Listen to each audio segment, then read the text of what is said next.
Chapter 234. Wow! As soon as Yang Chendong's voice fell, there was a burst of exclamations from the crowd. Teaching without charging a single coin for tuition and taking care of food was something that no school or teacher could do. Those who were ambitious would not be able to meet this requirement because their own strength did not allow them to. Those who were strong would not have such thoughts. They would rather earn more money. How could they work for nothing and have to pay for food? It was because of this contradiction that Yang Chendong's words made everyone so surprised, but at the same time, they were also very excited. Some of the young people from poor families could not help but think that if this was really the case, then could they consider entering the Yang Academy to learn some skills? Wen Yuan also did not expect Yang Chendong to do this. For a moment, he was also stunned by these words. He stood there for a long time and did not say anything. It was not until someone next to him whispered something that he suddenly realized something. He looked at Yang Chendong with a mocking expression and said, "Duke of Loyalty and Courage, this official knows that you are very good at doing business, but teaching people knowledge is not teaching them to do business. That is to see the real thing, do you know?" Ha ha ha. Wen Yuan's words attracted the laughter of his companions. They all looked at Yang Chendong with disdain. It was as if they were saying that he was a businessman and the students he taught were only businessmen. How could he be considered a real scholar? How could he be recognized by the scholars of the world? The mocking voices of these people did not move Yang Chendong at all. He even laughed. Ha ha ha, who said that this duke only knows how to do business? Have you forgotten who led the army of Walla to defeat them? Besides, it is better to have the guts than to have the guts. If you don't try, how can you know what you can do? Gentlemen, I'm afraid that you can't be literate from the moment you came out of your mother's womb. Is your literary talent extraordinary? The great Confucian scholars' faces darkened when they heard who was the one who defeated Walla's army. They couldn't help but take half a step back.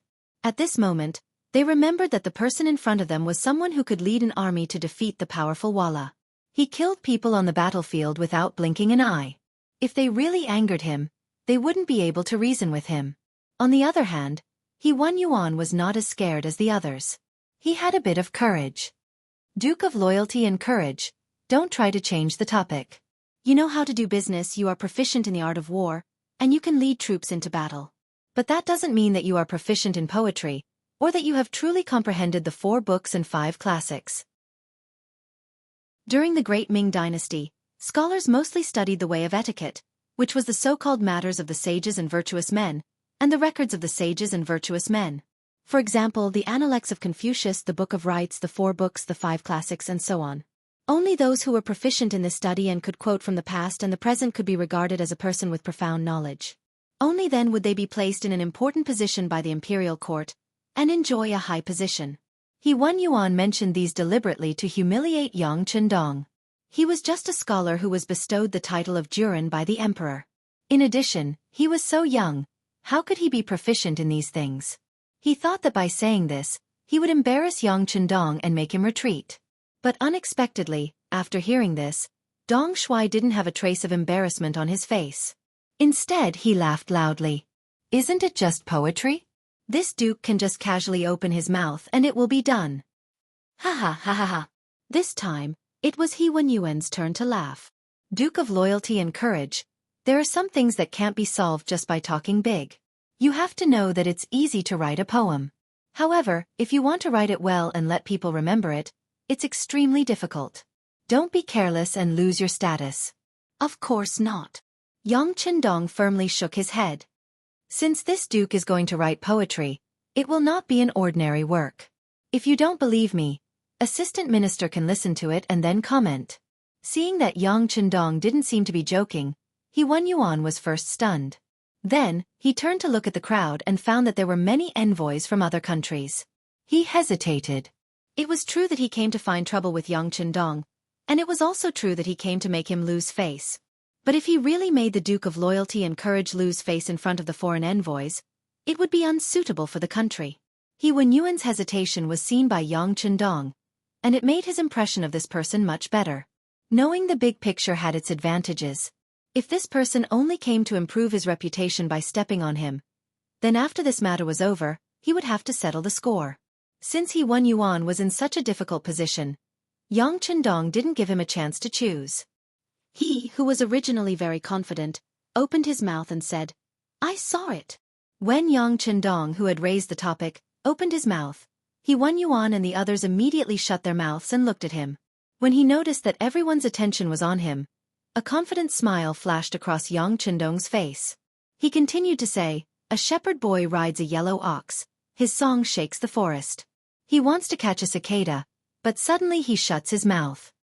This was written by a famous poet of the Qing dynasty, Yuan Mei. It talked about a little shepherd boy riding on the back of a yellow ox in the dark forest. No one knew what happy thing he had, but he sang along the way. His singing was crisp and loud, and the entire forest was startled by him. Suddenly, the singing stopped. The little shepherd boy straightened his back and closed his mouth. His eyes were fixed on the tall treetops. Cicada, cicada, cicada. In the tree, a cicada was also singing at the top of its lungs. It was the cicada that had attracted the little shepherd boy. He really wanted to catch the cicada. And using this poem, Yang Chendong was also comparing He Wan Yuan and the other scholars' arrival to cicada. He himself was a child that could be caught if he wanted to. Comparing a poem to a person, the moment I saw it came out, the expressions of He Wan Yuan and the others could not help but change greatly. However, this was not the end. It was only the beginning. Yang Chendong's footsteps moved slightly. After taking half a step forward, he opened his mouth and said, "Lotus, an autumn cloud with a speck of red, 10 lotus leaves and 5 flowers. There's no need to close the door to sleep by the lake. The cool breeze fills the house every night. Water dragons chant, White Lotus, who removed the red coat for, the green room welcoming the dawn frost? The Huansha people go, the Lingbo people stay, the Crystal Palace. A few pavilions, 10 miles of silver pond, the cold fragrance blows everywhere.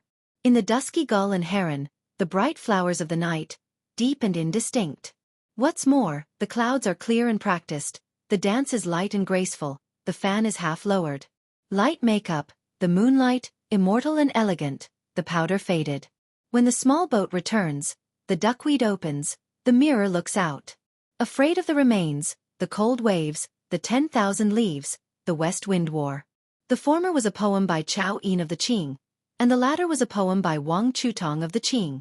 In addition to what they had seen before, there were a total of 3 poems.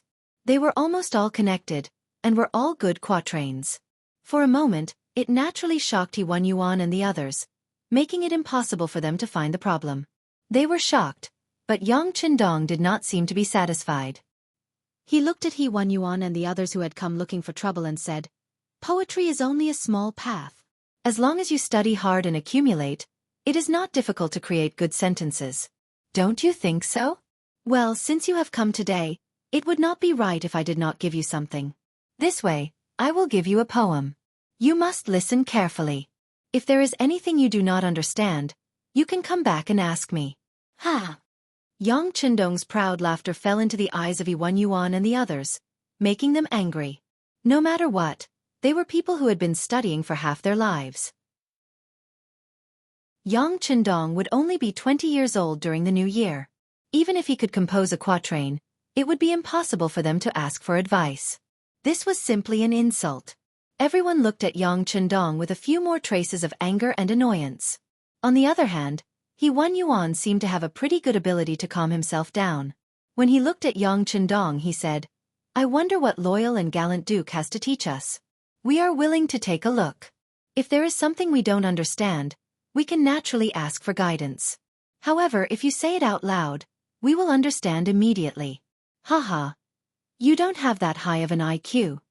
Who would have thought that Yang Chendong directly interrupted He Wan Yuan and said, "Listen carefully, I will only say it once. Whether you remember it or not depends on your luck. If you want to learn, you can come and ask for guidance in the future." Yang Chendong seemed to be very confident as he raised his head to look at the sky above him. After muttering to himself for a moment, he slowly said, "The Shi clan's history of lion eating." As soon as the name came out, He Wan Yuan and the others were stunned. They were indeed smart enough to suddenly think of something. But then he looked at Yang Chendong with an impossible look, completely with a look of disbelief. However, Yang Chendong didn't even look at them.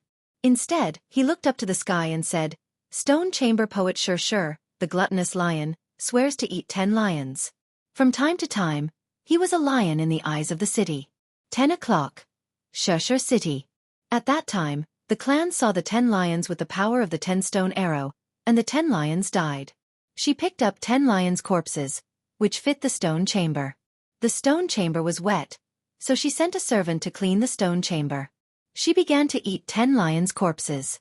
When eating, the initial knowledge was 10 lion corpses, 10 stone lion corpses. At that time, the clan's primordial knowledge was the truth. Testing is the matter. When the poem was finally finished, Yang Qindong let out a light breath. For this poem, for this moment of pretentiousness, he had put in a lot of effort last night. Fortunately, he had memorized it perfectly without a word wrong. This poem talked about a poet surnamed Shi. He lived in a house made of stone. He was especially fond of lions and loved to eat lions. He swore to eat 10 lions. He often went to the market to see if lions had appeared. One day, at 10 o'clock, 10 lions just happened to appear in the market. At that time, Shi Jun also came to the market. He saw these 10 lions, so he took out his bow and arrow and shot these 10 lions to death. Shi Jun then picked up the 10 lion corpses and prepared to move them to the stone chamber where he lived. Unfortunately, this stone chamber was very wet. Shi Jun told his servant to wipe the stone chamber clean. After the stone chamber was cleaned, he began to try to eat these 10 lion corpses. When he was about to eat, he realized that these 10 lion corpses weren't real lion corpses, but 10 lions made of stone. Chapter 235. This was a strange article written by Mr. Zhao Yuanren, a famous linguist and the father of modern linguistics, in the 1930s in the United States. The original title of the article was The History of the Stone Chamber Poets Eating Lions.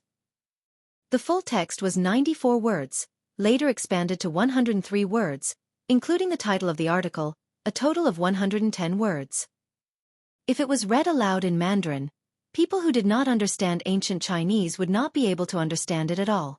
The reason was that modern Mandarin had lost the entering tone and voicing of ancient Chinese. This was a classic that represented the breadth and profoundness of the Chinese language and Chinese characters. At that time, it had caused a great reaction. Now that it was taken out by Yang Qindong, as expected, He Wan Yuan and the others were speechless. They could feel the artistic conception of this poem, and it was very extraordinary. However, because Yang Qindong spoke too quickly and used the same words, they could not understand the essence of it from just one reading.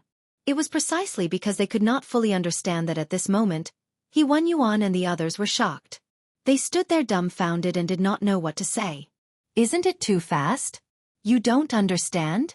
It doesn't matter, as long as you humbly ask for guidance, I can write down what I just said and take it back for you to study. As if he had already expected such a possibility, Yang Qindong had a very natural and even sincere smile on his face. However, no matter how you looked at it, these smiles seemed a bit too fake, so fake that He Wan Yuan and the others felt a sense of shame. In a feudal society where everything was inferior and only scholarly attainments were valued, scholars valued their reputation very much. Not to mention an important imperial court official like He Wan Yuan, who was originally a heavenly official of the Ministry of Personnel. Who knew how many students he had? All over the world. How could such a person be willing to bow his head so casually? If you asked him to bow his head in front of everyone and ask for guidance from a young boy who was not even 20 years old, it would be worse than killing him. He Wan Yuan would not bow his head no matter what. At this moment, he knew that Yang Qindong was humiliating him, so how could he fulfill the other party's wish? He raised his head with some difficulty, clasped his hands together, and turned to leave. What I saw, Lotus, Water Dragon's Roar, White Lotus, and White Lotus had already defeated them. Not to mention that there was also the history of the Shi family eating a lion as the foundation. At this moment, they really didn't know what other meaning there was for them to stay here other than asking for humiliation. He Wan Yuan and the others left just like that. When he came with such fanfare and was full of confidence. But when he left, he was so straightforward and so dejected. It was really satisfying. Once these troublemakers left, there was nothing left to watch. Many people also left because of this. However, there were also some scholars who stayed. At this moment, they looked at Yang Qindong with shining eyes and shouted, Duke Zhongdan, can you write down the history of lion-eating Shi for us scholars to admire? One person shouted. Soon, many like-minded people followed and shouted, expressing their strong desire for knowledge. Unfortunately, Yang Chendong didn't agree. Instead, he shook his head and said, "This duke understands your intentions. If you want the history of lion-eating Shi to be famous in the world, you must have Lord He and the others personally admit their mistakes. Otherwise, no one can force this duke to do anything. You should go back. If you have the time to stay here and talk to this duke, why don't you go and persuade Lord He and the others? If they are really thinking for the sake of all the scholars in the world, what's the big deal if they bow their heads once?" It seemed like he was pointing out a path for everyone, but he just wanted to use them to put pressure on He Wan Yuan. Since they dared to come to Yang village to find trouble with him, they should know the serious consequences of angering him. If he didn't punish them properly, others would follow suit. How could he calm down and do anything else? With Yang Chendong's firm attitude, the scholars who stayed behind knew that it would be difficult for them to take a turn for the better. They immediately cupped their fists and left. Then, one by one, they began to look for their classmates. First, they wanted to tell them what had happened today. Second, they wanted to see if there was any way they could find Lord He and the others and have them admit their mistakes. After all, such a masterpiece shouldn't be buried. It should be spread throughout the world. Soon, most of the people had left. In the end, only Junko and her guards remained. Seeing that everyone had left, the guard captain, Kobayashi, was extremely confused. "Princess, we should go back. If we are late, who knows how long we'll have to wait to eat in the immortal abode." "Immortal abode? Kobayashi? Could it be that you've forgotten who founded it? The Yang village must have even better delicacies. Why should we give up what's near for what's far away?" Junko was already curious about Yang Chendong. In terms of age, the person in front of her was only 4 or 5 years older than her. There wasn't much of a difference. However, in terms of literary talent and ability, he was far superior to her. Junko had been influenced by her father ever since she was a child. She had always been diligent in her studies. After learning about Japan, she developed a strong interest in the culture of the Great Ming Dynasty. After all, the Great Ming Dynasty was far more fertile than Japan. It was vast and rich in resources, and had a much richer history. After coming into contact with the culture of the Great Ming Dynasty and learning about this country, she was quickly drawn in. She knew that this was a country filled with talented people. It was as if there was some kind of magic here. Every once in a while, when the country entered a period of weakness or decline, an extremely powerful figure would appear. That person would step forward to restore order and revitalize the country. They would become even stronger and become a powerful country revered by all. This was the path that Japan had to take. Gradually, Junko was no longer satisfied with her studies. She came to the Great Ming Dynasty just when her father wanted to use the power of the Great Ming Dynasty's marriage to strengthen his ruling power. In Japan, although Junko was still young, she was already famous. Many people even called her the first beauty and the most intelligent woman in Japan for hundreds of years. For a girl to have an angelic face meant that she had endless wealth, not to mention that she was so smart and knowledgeable. If she stayed in Japan, she would have achieved something in the future. However, she didn't do so. Instead, she chose to come to the Great Ming Dynasty. Even if she knew that by doing so, she might have to live with a person she didn't like and didn't know. However, she still didn't regret it. This was because she admired the culture of the Great Ming Dynasty. Now, knowing that the marriage with the Great Ming Dynasty's Imperial family might be difficult to continue, Junko's goal this time no longer existed. It was impossible for her to say that she wasn't disappointed at all. But now, she met Yang Chendong, the youngest upstart in the Great Ming Dynasty. He was the youngest person to become a duke with his own hands. His performance just now was so free and easy. He was so smart and knowledgeable. Wasn't such a person the kind of person she wanted to know and find? At this moment, Junko suddenly had an idea. That was, she wanted to stay. She wanted to get in touch with this loyal duke of the Great Ming Dynasty. She wanted to see if he was really talented or just an ignorant and incompetent playboy. If it was the former, she wanted to see if there was anything worth learning. If it was simply to see if she could accept him for her own use. If he was really capable and could play a big role in helping her father, this trip to the Great Ming Dynasty could be considered to have some gains. Of course, Yang Chendong wouldn't accept her, but Junko never worried about this. In her opinion, she was so beautiful.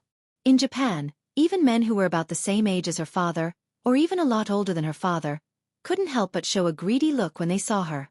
This was where her charm lay. She firmly believed that Yang Chendong would be like other men and would comply with all her requests. After telling the guard captain Kobayashi that she wanted to stay here for a while, Junko strode forward and turned around. She chased after Yang Chendong, who was walking towards the courtyard of the Yang family manor. "Loyal Duke, please wait." The voice of an oriole spread out along with the wind. Yang Chendong, who was striding forward, felt a slight vibration in his ear. His footsteps slowly stopped. It was said that one could recognize a woman by smelling her fragrance, but at the same time, some people also said that a woman's voice was also a kind of name card. When a man heard a beautiful voice, he couldn't help but imagine what the owner of the voice would look like. Just like now, Yang Chendong, when he heard this voice, he had an urgent idea to see what kind of woman could make such a beautiful voice. His footsteps stopped, and his body slowly turned around. When he looked up, his eyes just happened to meet with Junko's gaze. Junko was more than 1.6 meters tall. Perhaps because she was still young, her figure was slightly petite, but it made her have the gentleness and grace of a woman in the great Ming dynasty. She had a lock of beautiful hair that fluttered in the wind. Her eyebrows were slender and long, and her eyes were full of charm. Her nose was straight, and her cheeks were slightly flushed. Her lips were tender and alluring, and her dimples were as white as snow. Her skin was as white as jade, and her skin was as white as jade. On her oval face, her eyes were quick-witted, and there was another kind of moving charm in them. At this time, Junko was looking at Yang Chendong with a smile. Her smile was so pure and so clean that Yang Chendong couldn't help but have a feeling that she was an angel in the world. This was the first time Yang Chendong saw Junko, and he had to admit that he was indeed shocked by her beauty. Standing there, he showed a rare look of loss of self-control and stared straight at her for 3 seconds. Chapter 236. Yang Chendong's performance fell into Junko's eyes, and she was very proud of herself. Appearance was her greatest weapon, and now it seemed that it was really effective.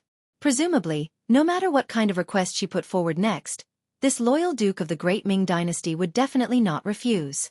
Junko's pride lasted for 3 seconds. When she wanted to see Yang Chendong's performance, to her disappointment, he actually returned to his previous indifferent smile. She felt that the absent-minded loyal duke just now was so unreal, as if she had imagined it. "Who are you? Where are you from?"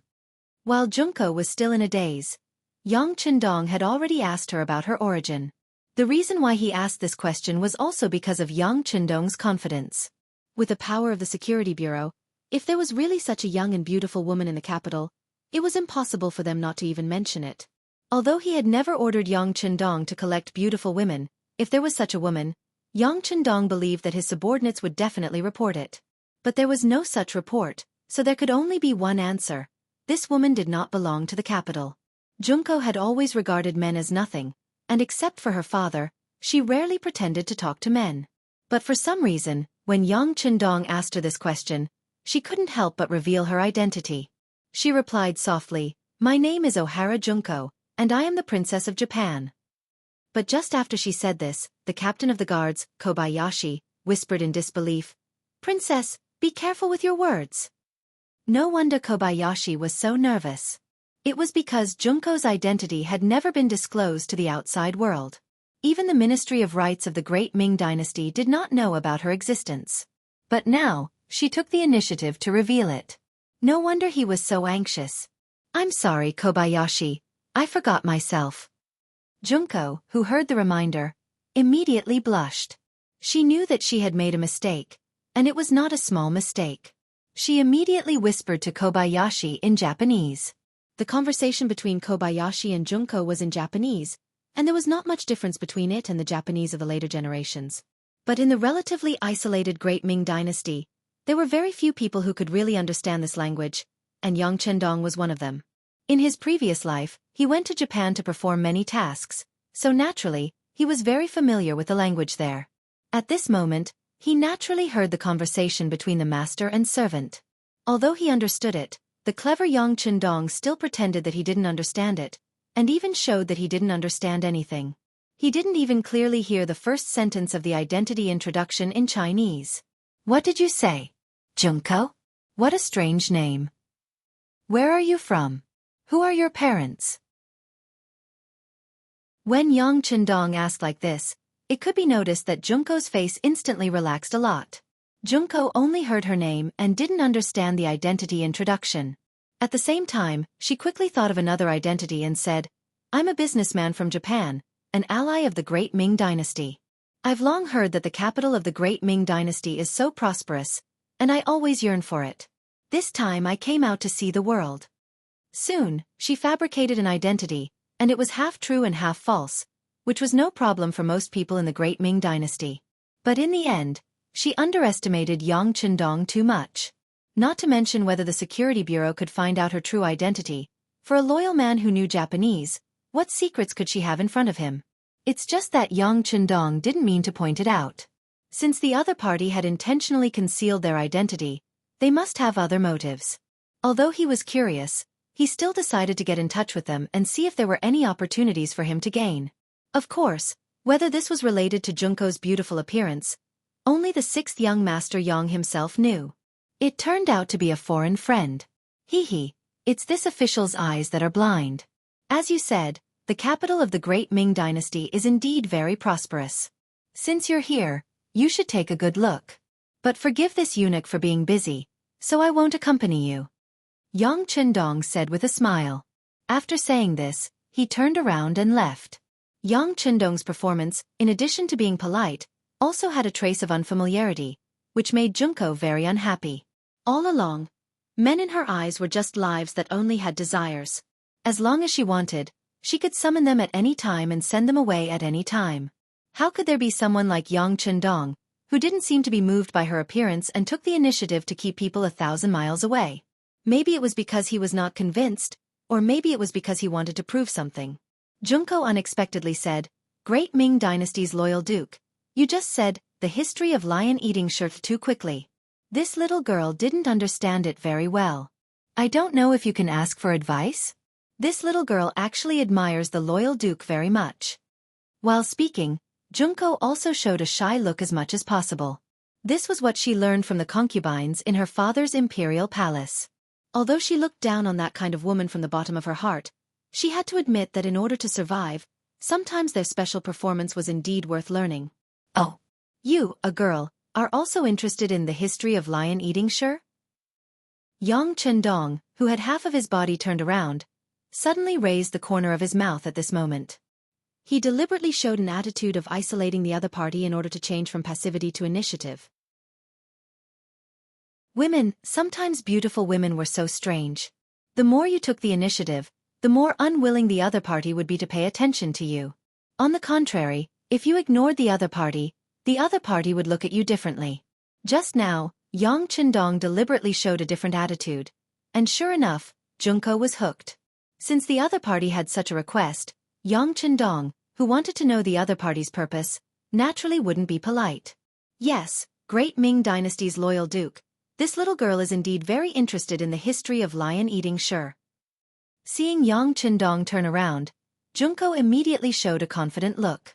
You can call me Dong Shuai like others. Since Junko is interested, why don't we talk about it in the manner?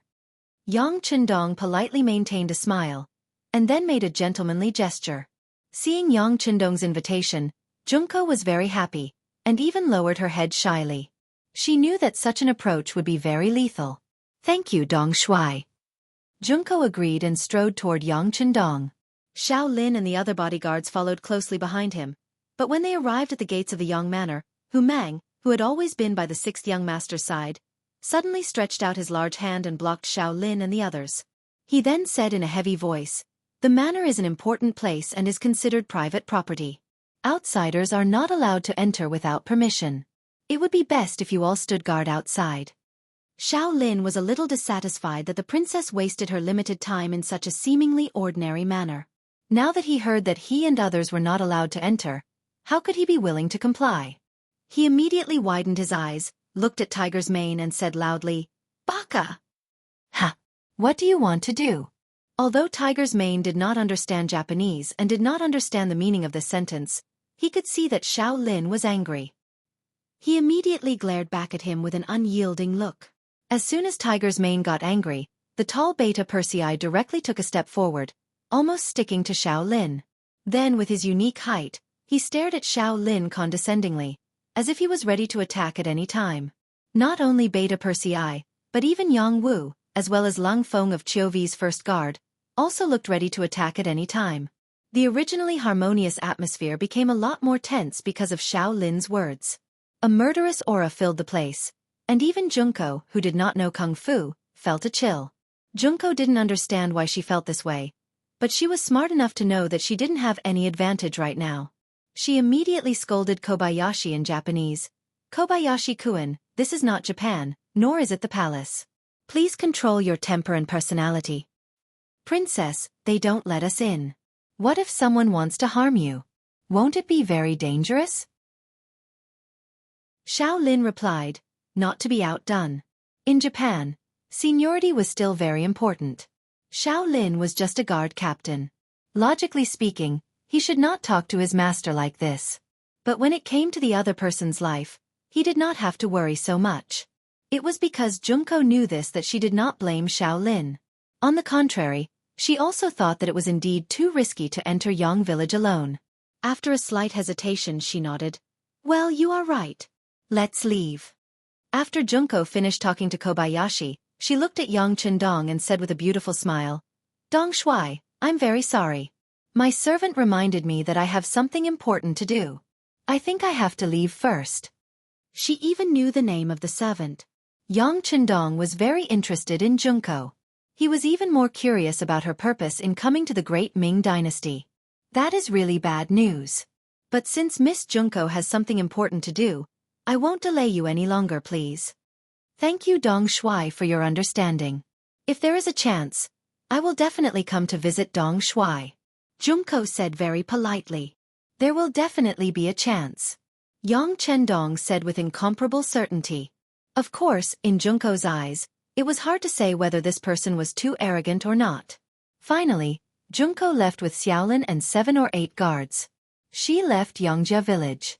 Yang Chendong's gaze followed them as they left. Even when they were out of sight, Yang Chendong still maintained the same posture as before.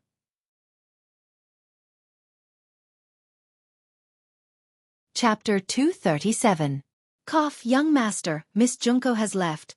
Seeing Yang Chendong still standing there in a daze, although Tiger's Mane didn't want to, he still reminded him. "Well, I know." Hearing this, Yang Chendong came back to his senses, but his face was as usual, without the slightest embarrassment. In fact, there was nothing to be embarrassed about, because he wasn't thinking about Junko, nor her beauty, but the purpose of her visit. Because in the history he knew, there didn't seem to be such a woman, but she still came, which could only mean one thing, that history has changed, and his advantage of foresight has gradually been lost. In fact, in history, although there was a person called Junko, she didn't come to the Ming dynasty. At that time, although the Ming dynasty defeated the Walla, it was a narrow victory, and such a record certainly didn't attract the admiration and respect of others, so Junko didn't come to the Ming dynasty. All of this changed because of the appearance of Yang Chendong. Tiger's Mane, inform the Security Bureau to investigate the Japanese diplomatic mission, if necessary, spend a lot of money to buy 1 or 2 people. It was precisely because he knew that the advantage of foresight was gone, that Yang Chendong needed to deal with everything carefully. "Young master, don't worry," Tiger's Mane said confidently. In their eyes, a small country like Japan was just a pirate, not worthy of being treated seriously. This was all because he didn't know that the invasion of Japan would happen hundreds of years later, and he didn't know what kind of ambitions the country on this island would have in the future. But Yang Chendong knew, instinctively, he never underestimated this country and its people, so he paid special attention to anything related to them. With the order of the 6th young master, the Security Bureau quickly and effectively operated. Soon, they bribed a cook from the Japanese diplomatic mission with a large sum of money. From the cook, they not only learned about Junko's situation, but also made a rough outline of the political situation in Japan.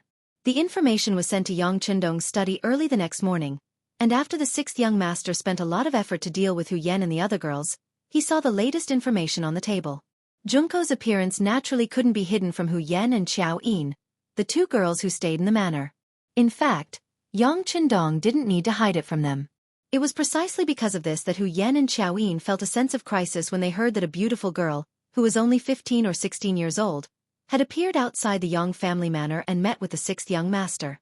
After some discussion, they immediately notified Madame Shui and Madame Xiang, who were still in the capital, who were editing the program. That night, they had a fierce battle with Yang Chendong, but the sixth young master, who was in peak condition, was not afraid of them, and just spent a little more time and effort to deal with them. In the morning, Yang Chendong saw the information on the table, and it gave him a general understanding of the current situation in Japan, and at the same time, he quickly came up with a way to deal with it. Once the non-mainstream crosstalk actor Guo Digang said, "Give me 3,000 urban management, and I can flatten Tokyo." Yang Chendong also had such a dream, but it could only be a dream. Under the premise of world peace, such a dream was destined to be impossible and impossible to achieve. But now it was different. Although it was still the same world, it was hundreds of years earlier, and the world had not even experienced the First World War. Some of the powerful countries in history were still in the early stages of development, and some, such as the United States, had not even appeared yet. With such a good opportunity, Yang Chendong would of course make the first move, and the so-called powerful countries could go to hell. There could only be one order in this world, and that was, the Han people were the masters, the Han people were the center, and the Han people's will was the world's will, and the Han people's thoughts were the world's thoughts. Since that was the case, there was no need for Japan to exist, and it was inevitable to understand them in advance. Yang Chendong also thought about this problem when he had nothing to do. Japan was different from some Western countries, and they actually had some relations with the Han people. Some people even said that Japan was a branch of the Han people, and there was a basis for it. Although it was not accepted by the world, one thing was true, and that was, other than the language, the Japanese looked the most similar to the Han people. Should such a country be completely destroyed, or assimilated for his own use? If it was the latter, what should he do? Junko's appearance was an opportunity to let Yang Chendong see the opportunity to break the fortress from the inside. "Come on," inform Yang-san, "let him spread the news, and do it like this." Calling Tiger's mane in front of him, Yang Chendong whispered. In a medium-sized inn in the capital, Junko had just woken up, but looking at her state, it was obvious that she did not sleep well last night. After coming out of the Yang village, Junko did not idle, but did a lot of work and understanding. But the more she did so, the more Yang Chendong's name lingered in her mind. Previously, she only knew that the army that defeated the Walla was led by a loyal duke of the great Ming dynasty. In the future, it was just a matter of relying on the strength of the army and the number of people to win. But after yesterday's trip to Yang village, Junko had a certain understanding of him. She realized how young and talented this Duke of Loyalty was, and how he managed to achieve what he had today. Yang Bao, Immortal Abode, Heaven Beyond Heaven, Yang Family Bank, and Yang Family Bank, one after another, especially the most mysterious mercenary group. When all this information was gathered in front of Junko, she could not even look down on this person. "Princess, what's wrong? Did you not sleep well last night?" Captain Kobayashi walked into the room at this time, and when he saw Junko's slightly haggard appearance, he immediately asked with a face full of surprise. Kobayashi was secretly happy to accept the task of protecting Junko. He was also a man, and a young man at that, so he naturally liked Junko's appearance very much. But he was very clear about the difference between his identity and the princess's. It was impossible to be together, but being able to have close contact with her, how could it not be a kind of satisfaction? Therefore, in his heart, Kobayashi cared a lot about Junko. Seeing that the princess seemed to be in a bad mood, he naturally turned pale with fright. "It's nothing, Kobayashi. I just miss my Imperial father a little. By the way, I'll have to trouble you to collect information about this loyal duke. The more the better, and the more detailed the better. Please." Junko forced a charming smile and said to Kobayashi, "Hi, please rest assured, princess. I will do it immediately." Kobayashi saw that the princess was so happy with him, and was naturally very happy. He immediately agreed and turned around to carry out the task. But what Kobayashi did not know was that not long after he left, the Japanese diplomatic mission arrived in the vicinity of the inn and began to investigate. This time, the Japanese diplomatic mission sent a lot of people, and many of them were representatives of merchants. They wanted to investigate the great Ming dynasty's market and see if there was any possibility of further trade relations. While deepening the understanding between the two countries, it would also enrich the Japanese economy. After all, A small country like Japan almost had to buy many things from outside. This gave Junko an opportunity. After spending a lot of money to get a place, she disguised herself as a man and hid in the diplomatic mission. Logically speaking, she was not discovered all the way. Now that she had successfully arrived at the Great Ming Dynasty's capital, the possibility of being discovered was even smaller. But all of this was ruined by the appearance of Yang Chendong. Not long ago, the head of the Japanese diplomatic mission, Aoki Yuki, received an important message from his cook. It was that the daughter of the emperor, Ohara Junko, had arrived in the Great Ming Dynasty and was walking around with ominous intentions. When he received this news, Aoki Yuki's face was naturally full of disbelief. He was the confidant of General Ashikaga Yoshimasa, which was why he was able to get such a good job. But if he let the general know that the princess was also in the diplomatic mission and was in contact with the higher-ups of the Great Ming Dynasty, his life would be in danger. Therefore, regardless of whether the news was true or false, Aoki Yuki had to investigate the matter clearly. If he believed that Princess Junko was really in the Great Ming Dynasty, then there was no need to say anything. He had to kill her. First, to eliminate future troubles, and second, to create a gap between the Great Ming Dynasty and the Emperor of the Great Ming Dynasty. If there was a murder case, it would be even more difficult to unite them. The Emperor would have to rely on the power of General Ashikaga Yoshimasa. Only in this way could the general's position be unshakable. Aoki Yuki made a decision and immediately called his guard, Iwai Shang, to report the news. At the same time, he also ordered an investigation. If the situation was true, he could deal with it on the spot. After receiving the order, Iwai Shang brought people to the inn. After investigating, they really found out that Junko was in the inn. While Iwai Shang was shocked, he reported the news to the higher-ups and informed the head of the diplomatic mission, Aoki Yuki.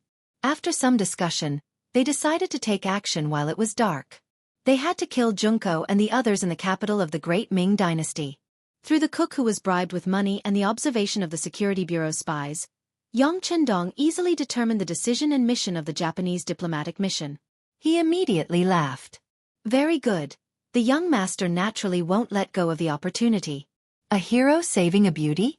This young master likes it very much. Immediately, after Yang Chendong sighed, he also made a careful arrangement. In the evening, Xiao Lin, who had been running around all day, rushed back with a few guards. According to the instructions of Princess Junko, they collected a lot of information about Yang Chendong.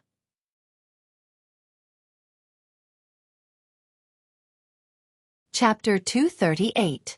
Speaking of which, this truly wasn't that difficult of a task, because any random person from the streets of the capital would be able to tell one some stories about the Dong Shui.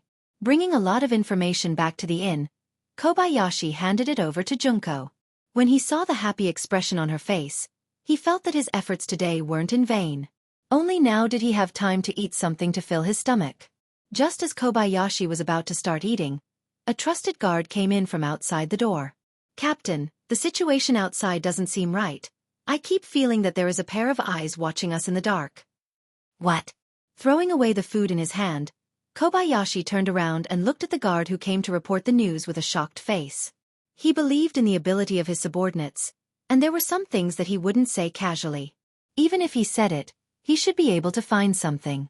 At this moment, he didn't want to eat anymore.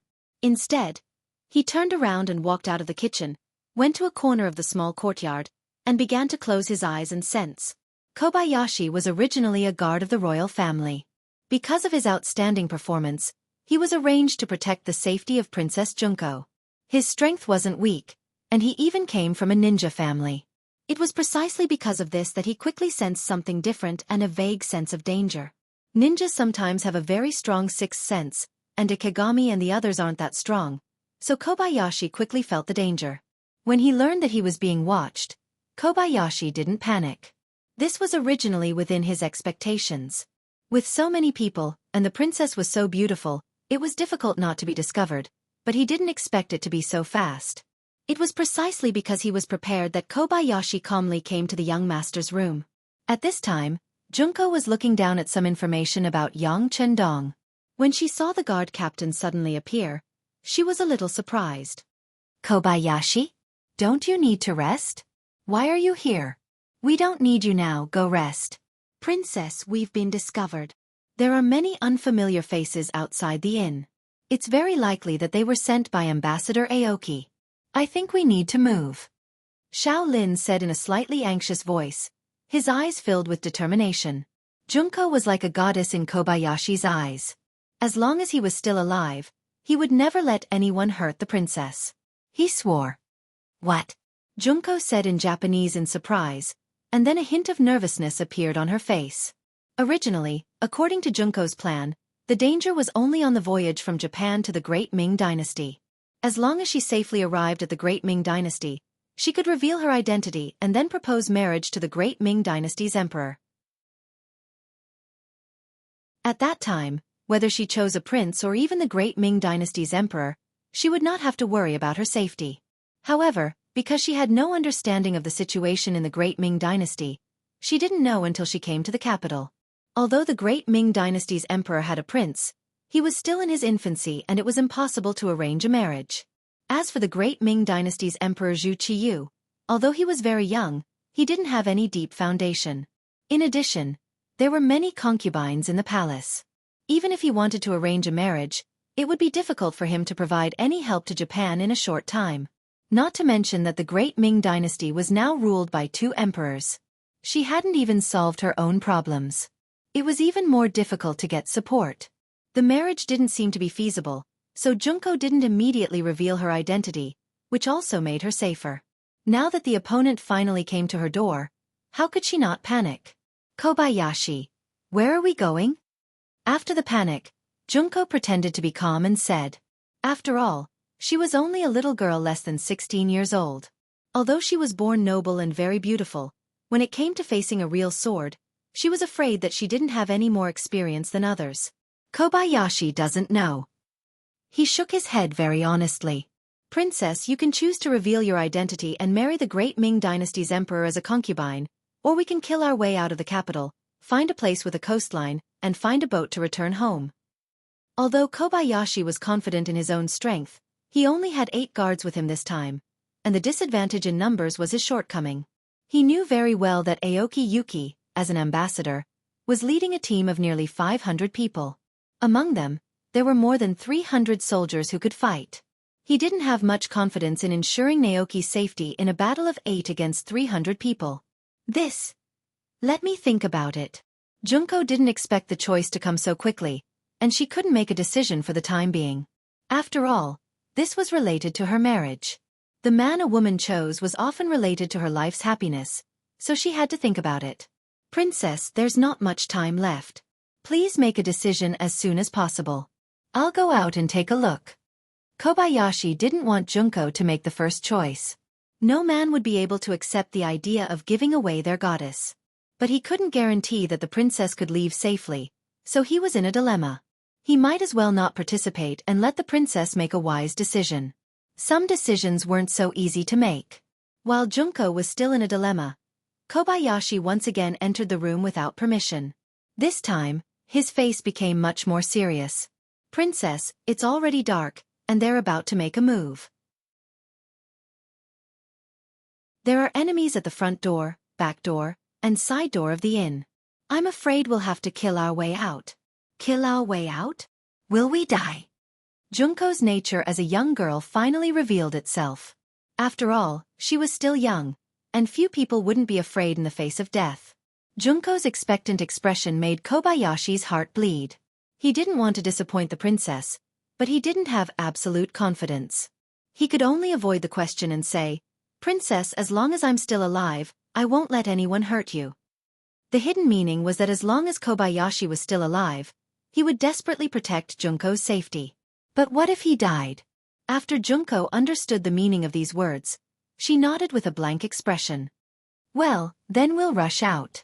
If possible, we'll go to the seaside and find a way to return home. Junko finally made a decision, and that was to not marry the Great Ming Dynasty. Every woman had her own dreams, not to mention a girl like Junko who had been high and mighty since childhood. She might have more pursuits for marriage, but her man was destined to be different from the rest. He was destined to be the strongest in the world.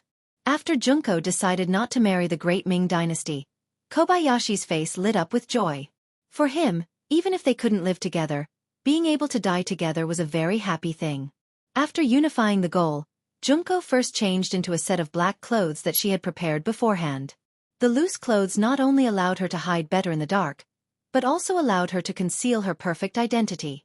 After everything was done, under the protection of Kobayashi, the group of 6 rushed out of the inn's front door. As expected of a guard who had once stayed in the Imperial family, Kobayashi didn't choose to blindly attack. Instead, he sent 2 of his team members to rush out of the back door, and another 2 to rush out of the side door, creating an illusion that they were about to break out of the encirclement. Then, he led the remaining 4 guards to protect the princess from the front door. The reason why they chose the front door was because it was on the street. From here, they could see the soldiers of the military office patrolling the area. Although these people might not necessarily help them, they could at least deter the enemy. Under the leadership of Kobayashi, the 6 people rushed out of the inn's front door. What greeted them was a rain of short arrows. He saw Kobayashi holding a ninja sword and constantly waving it in front of him. One after another, the arrows hit the blade, making crackling sounds before falling to the ground. Hurry up and rush out. Seeing that the enemy had even used bows and arrows, Kobayashi knew that the situation was more serious than he had imagined. These people had no scruples at all. They just wanted to kill the princess. A wave of arrows was blocked by Kobayashi and his team. The price they paid was that one of the guards was injured by an arrow and lost the ability to move quickly. However, at this time, Kobayashi didn't have time to check the injuries of his brothers. What he had to do now was to take advantage of the enemy's second wave of attacks to leave this place as soon as possible. The farther the better. Follow me, rush out of here. Before he could finish his words, 4 figures suddenly appeared in front of him. They appeared like ghosts, and then 4 ninja swords slashed toward him. 4 ninjas. Facing such opponents, Kobayashi was shocked. At the same time, he stomped his feet on the ground and jumped into the air. He shouted in Japanese, "Protect the princess." Kobayashi couldn't help but be surprised. He originally thought that Ambassador Aoki Yuki only sent samurai. Although they were difficult to deal with, they still had a chance of survival. But now, seeing ninjas who were famous for being good at assassination, he knew that this time, he was afraid that things were not looking good for him. Although the strength of the 4 ninjas was not as good as his, after all, there were too many opponents. If it was just to protect himself or even escape, Kobayashi still had some confidence, but his duty was to protect the princess, which was very difficult to accomplish. Kobayashi, who was in the air, quickly flashed through his mind, but at the same time, his empty left hand was not idle. When he reached into his pocket and took out a few ninja darts in his hand. Swish! With a wave of his left hand, the darts were thrown out with great force. They flew straight toward the 4 ninjas who were chasing after him. Kobayashi, whose strength was far higher than ordinary people, successfully pierced the throat of a ninja. One of the 4 opponents was killed. However, Kobayashi was not happy at all, because he had noticed that the 3 men who were protecting the princess had been surrounded by a group of black-clothed samurai. The princess, who was surrounded in the middle, was pale. She was like a small boat in the sea, which could capsize at any time.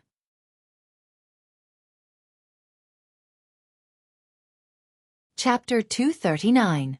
The situation was so dangerous that Kobayashi, who could have continued to fight in a guerrilla style, gave up his advantage. Instead, he rushed into the crowd on the street, and then rushed to the left and right, killing 3 Japanese samurai in a row. Kobayashi's speed was very fast, and his sword moves were also very strange. Coupled with his unpredictable movements, it would take a lot of effort for anyone to kill him. Unfortunately, his mission was to protect Princess Junko. For this purpose, he had no choice but to give up his advantage. He turned around and rushed into the crowd, waving his sword and slashing. The sudden addition of Kobayashi did indeed relieve the pressure of the 3 guards protecting Junko, but as more and more men in black rushed over from the back door and the side door, Kobayashi knew that the 4 men he sent to the east and attack in the west were probably dead, and it should be his turn next. The 3 guards, plus Kobayashi and Junko, were surrounded by 40 to 50 black-clothed men. Long bows and short swords rained down on them, and in less than 30 breaths of time, 2 more of the 3 guards fell. Finally, only Kobayashi, the princess, and the last guard were left. "Captain, I'll fight with them. Please protect the princess and rush out." The last guard saw no hope. After shouting at Kobayashi, he rushed out. However, when he was still halfway out, his chest had been hit by 3 arrows. Then, with his eyes wide open, his body leaned back and fell heavily to the ground. Ah! Seeing the death of her bodyguard at such a close distance, Junko, who had always been calm, finally screamed out in horror. In the dark night, her cry was like the cry of an oriole. It was so different and so amazing. Who is it? Perhaps it was because of the shout, or perhaps it was not time for her to die. A thunderous voice sounded, and suddenly, a group of people appeared on the other side of the street, slowly approaching. Captain Akaze, who was leading the team, saw that the target was close at hand and the mission was about to be completed. Suddenly, another group of people came from behind. His eyes showed that he was unwilling to give up. Come on, rush up, kill the target, and then retreat. Akaze thought that there was still some distance between the two sides. As long as he was given time, killing the princess and Kobayashi was just a matter of raising his sword. Qi Shang's idea was not wrong. At a distance of a few dozen meters, he did have the opportunity to make a move. Unfortunately, he didn't know who was approaching in the dark. If it was daytime and he could see the luxurious carriage clearly, he wouldn't think so. For no other reason than the fact that the owner of this luxurious carriage was known to everyone in the capital. The Duke of Loyalty, Yang Chendong. It was Yang Chendong who was passing by. As for whether it was intentional or not many people knew. The important thing was that Yang Chendong had indeed appeared here and allowed his servant, Beta Persei, to yell at him first. But after he shouted, the other party had no intention of stopping. This infuriated Beta Persei. Young master, these people won't listen to our advice. Should we attack? Please give the order. Attack. Yang Chendong's emotionless voice came from the luxurious carriage.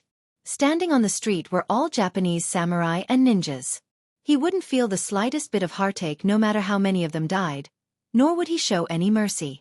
Standing on both sides of the carriage, a row of Lung Feng had been waiting for this order for a long time.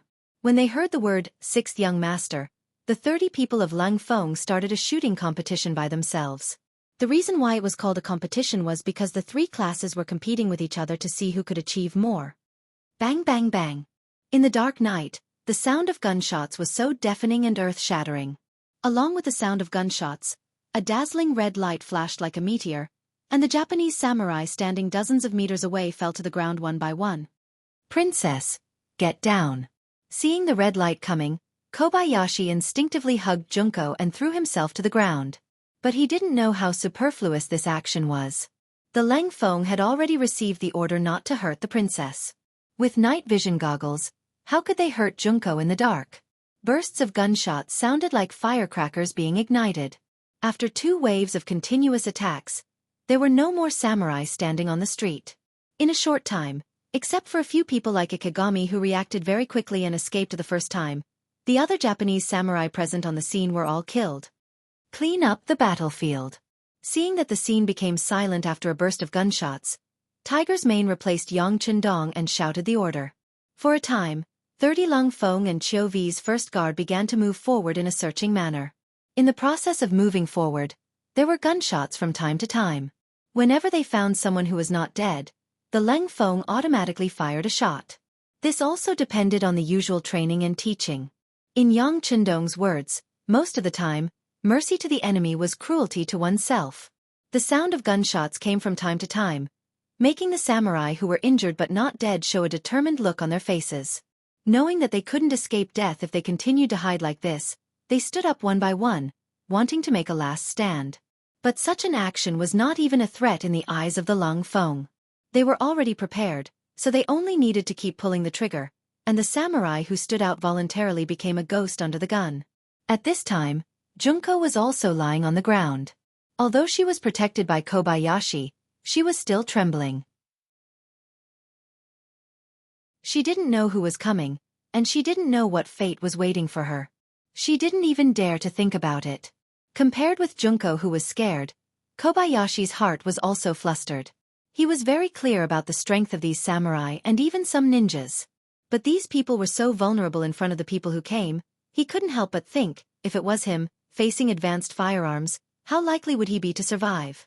While he was still comparing in his heart, The footsteps were getting closer and closer, and when they were about to reach him, Kobayashi finally couldn't help but shout in somewhat awkward Chinese, "Don't kill us, we surrender."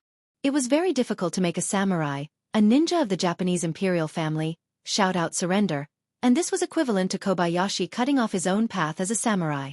But for the sake of the princess under him, he made this decision resolutely. Kobayashi's sudden shout attracted the attention of the 5 Leng Feng with guns. In fact, they have been paying attention to the movements here for a long time. Even if Kobayashi didn't shout, they would soon find this place. Shouting was just a way to reveal their position in advance.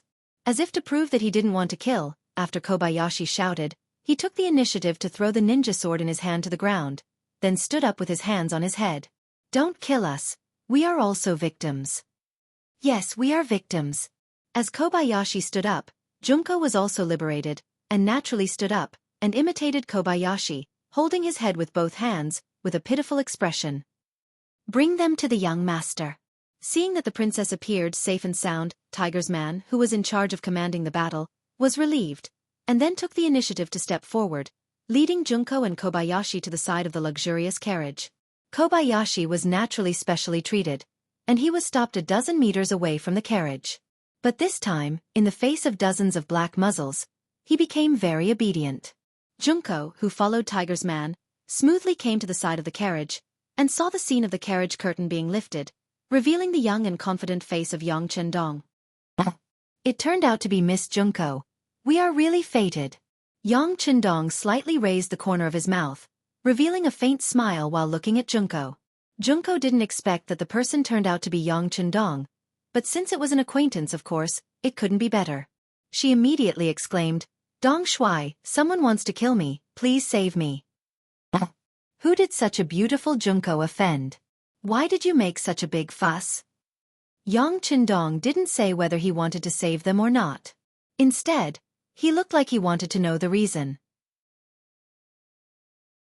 Junko didn't want to expose her identity too early. After all, she didn't know Yang Chendong, and if she exposed her identity, what would she do if he used it to threaten her father?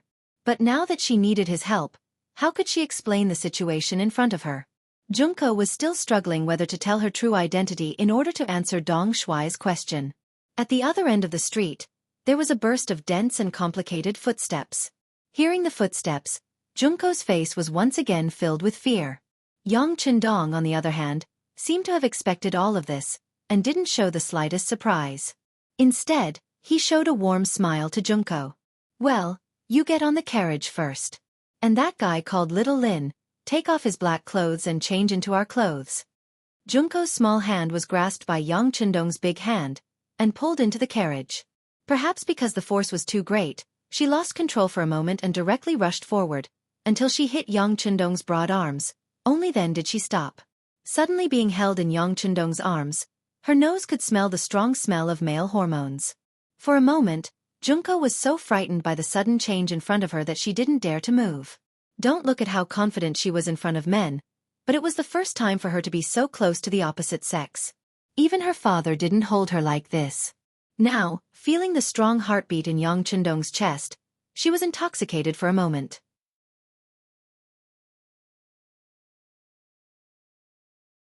Chapter 240.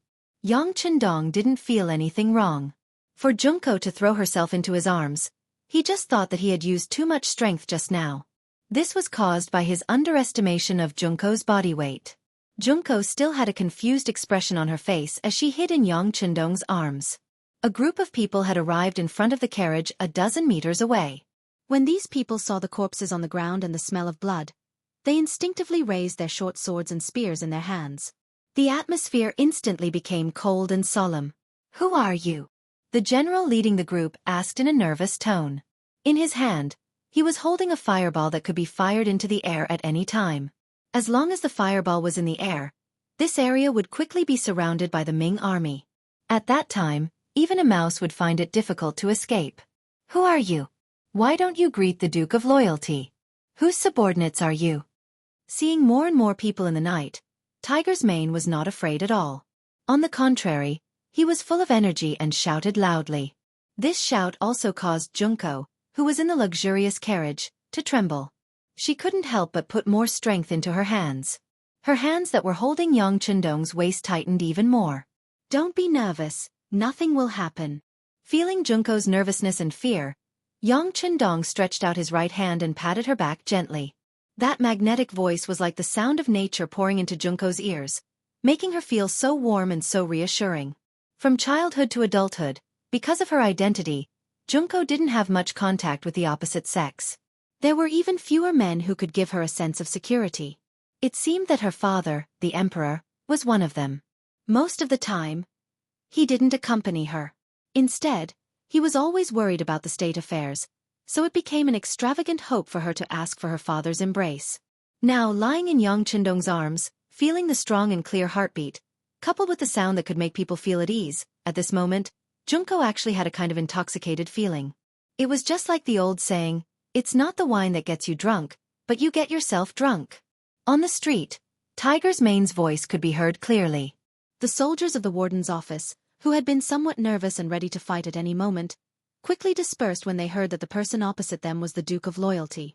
The leading general knelt on the ground and said in an excited voice, "I am a subordinate of the 5 Cities Military Division's Sun Piong. Greetings, Duke of Loyalty. Greetings, Duke of Loyalty and Courage."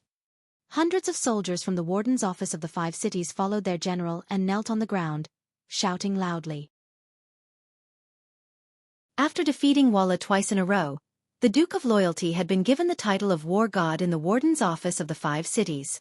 Everyone respected Wuxia. Now that they knew that the one who came was the War God, who would dare to have the thought of using swords and spears? Although there were many people, just the title of the Duke of Loyalty and Courage was enough to make them all kneel on the ground. This scene was seen by Junko, who had already lifted the curtain of the sedan. This scene immediately stimulated the depths of her heart and made her more interested in Yang Chendong. "So it's Sun Piong's subordinates. You are all on the same side. Get up." Yang Chendong, who was sitting in the carriage, said in a clear voice.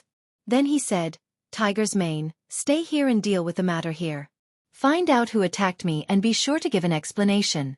The rest of you will follow me back to Yang Village." "Don't worry, Duke." Tiger's Mane bowed with his fists clasped. When he raised his head, he gave Yang Chendong a look of understanding. Obviously, he had understood the meaning of the young master. That was, he wanted to use this opportunity to make trouble and teach these people who killed Junko a lesson. "Farewell, Duke of Loyalty and Courage." Hundreds of soldiers of the warden's office of the 5 cities had just gotten up. When they saw that Yang Chendong was about to leave, they immediately knelt on the ground again and said in unison.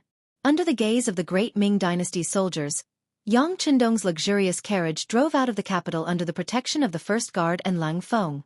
It went straight to the Yang village 15 miles south of the city. When the carriage left the capital, the originally dark carriage suddenly lit up. The lantern in the carriage was lit. Junko also left Yang Chendong's arms with a red face. At this time, she finally had a chance to look around. When she saw that the carriage was so spacious that there was no problem for her to lie down here, she couldn't help but widen her eyes in surprise. As a princess, she had seen more than the average person since she was a child. It was not that she had never seen a spacious carriage, but it was the first time that she had seen such a spacious carriage, especially one that moved so steadily without any bumps. Of course, she didn't know that the bottom of the carriage was installed with a shock absorption system. The wheels were not ordinary wooden wheels, but were replaced with tires. It could be said that for the sake of comfort, many things in the large warehouse were used. This was why it could be so spacious and stable. Of course, there was only one such carriage in the entire Great Ming Dynasty. Even the emperor didn't have one. He looked around curiously. After a while, he finally got a general idea of the place. Then, he noticed that Yang Chendong was staring at him. He immediately lowered his head and said embarrassedly, "Sorry, I'm really ignorant. I've made a fool of myself in front of Dong Shuai." "What? Anyone who enters the carriage for the first time will be like this. It's not strange." Yang Chendong shook his head and said indifferently, "What? Did a lot of people enter the carriage? I don't know who they are." Junko asked curiously, but she was afraid that only she knew what she was thinking. "There are several people. My 4 wives have stayed here before, and my 7th sister." Yang Chendong seemed to think for a moment, and then answered unhurriedly. When she heard Yang Qindong say that he already had 4 wives, Junko's eyes showed a trace of struggle. She seemed to be entangled with something, but her good psychological quality made her quickly return to normal. Is that so? Dong Shuai already has 4 wives. It's really enviable. Haha, that's not bad. Many people say the same thing. Yang Qindong laughed, as if having 4 wives was something to be proud of. After laughing, he asked curiously, Miss Junko, I saved you today. Can you tell me why those people wanted to kill you? Didn't I say it before? I was born in a merchant family, and these people came for money. Fortunately, Dong Shuai passed by here and saved this little girl's life. Junko didn't even blink when she lied. She just opened her mouth. All of this was something she had thought out after entering the carriage. Before she had a complete understanding of Yang Qindong, she would not easily reveal her identity. So that's how it is. In that case, those killers were killed by my servants and guards. You should be safe now, so it's better to say goodbye. Yang Qindong saw that Junko didn't speak the truth, so he didn't point it out, but said very casually. It was as if saving her was really a casual thing for him. Yang Qindong's sudden words suddenly made Junko's face change. Just a moment ago, she was thinking about how to get out of this carriage and leave Yang Qindong. She didn't believe that a person who could marry 4 wives could ignore her beauty. But before she could say anything, he took the initiative to ask her to leave. She achieved her goal so easily, which made Junko somewhat uncomfortable and gave birth to another idea. This was the wilderness. If she got off the carriage, where would she go? If the killers were following her, they wouldn't be so lucky to meet Yang Qindong. Since it was dangerous to leave here, why not follow Yang Qindong back to the Yang family manor? Although there might be other dangers, it was better than losing one's life. Thinking that Yang Qindong was a loyal duke of the great Ming dynasty, he shouldn't do things that were difficult for her. Junko instantly made a decision. When she looked at the 6th young master, there was a trace of obvious gentleness in her eyes. Dong Shuai, this little girl is alone. You can't really leave me here. It's so dark outside, I will be scared. How can you be alone? Don't you have a guard? You can rest assured that I will leave him to protect you. Yang Qindong pretended to be puzzled and said. Hearing that Yang Qindong misunderstood her meaning, Junko was ashamed and angry at his ignorance, but she still continued to explain. Dong Shuai, Junko didn't mean that. I mean, it's dark outside, I will be scared. It's better to let me rest in the Yang family manor for a night. It won't be too late to continue tomorrow. You want to go back to the Yang family manor with me? It's just that my 2 wives are in the manor. I'm afraid it's not easy to explain. Yang Qindong saw that the little white rabbit had entered the wolf's den, and while he was very proud, he pretended to be very embarrassed and said. Hearing that he was comparing her with his wives, Junko was angry. Who do you think I am to you? Moreover, it was disgraceful to be a concubine as a princess. But thinking that she needed his help, she had to pull a long face and said in a provocative tone. What's wrong? The elegant and talented Dong Shuai is actually so afraid of his wife? Not afraid. Yang Qindong shook his head. It's respect. Forget it. It's really dark outside. It's really inappropriate to leave a little girl like you here. Then come back to the manor with me. But remember, you have to leave after breakfast tomorrow morning. Do you understand?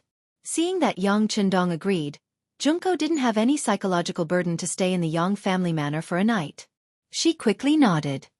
Okay, I'll stay for a night.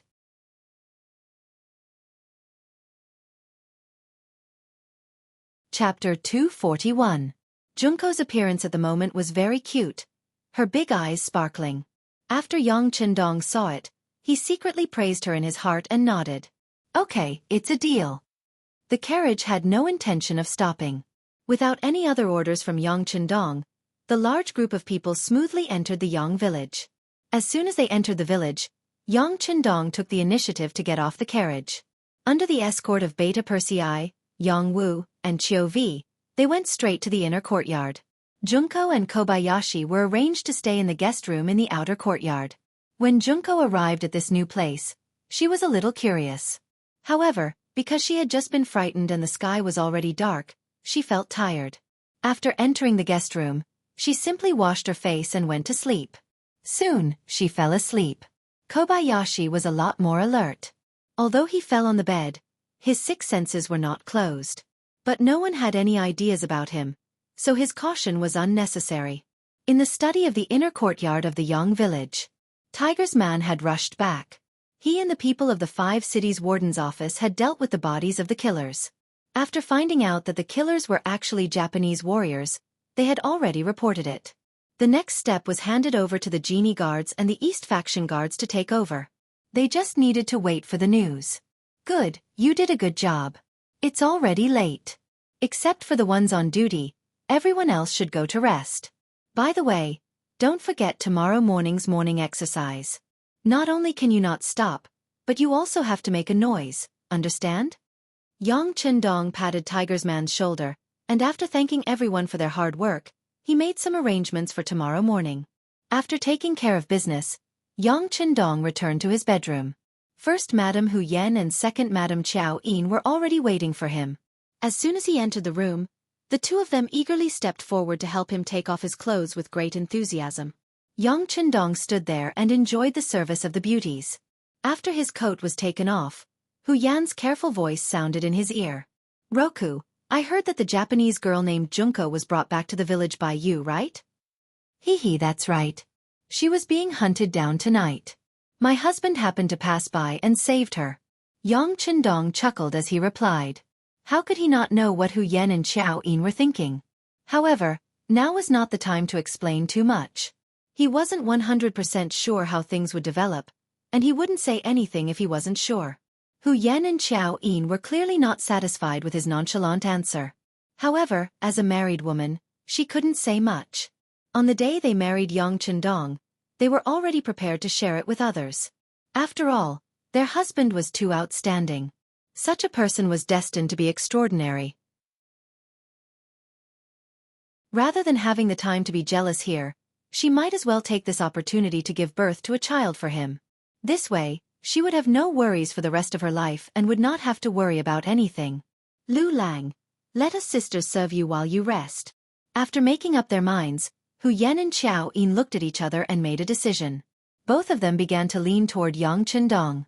Haha, good, then let's rest together. Yang Chendong was happy to see this. While laughing, he held the two women in his arms and then rolled to the side of the big bed. Compared to Yang Chendong's happy life, Aoki Yuki's was much more miserable. First, when he learned that Princess Junko had appeared in the Great Ming Dynasty, he was nervous and sent his guard, Ikari, to take action with ninjas and samurai. Originally, he thought that he would succeed.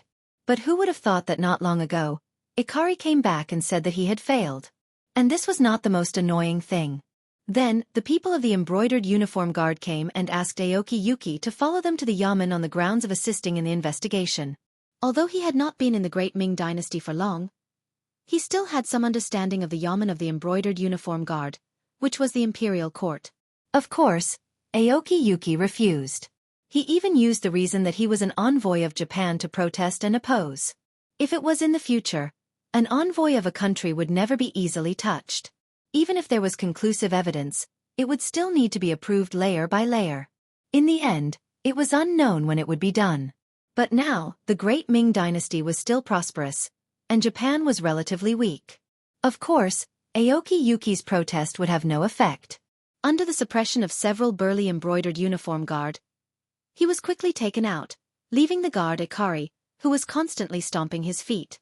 It was late at night, and he did not have any better ideas. He could only think about bringing a large sum of money to the officials of the Ministry of Rights at dawn to see how to save his superior.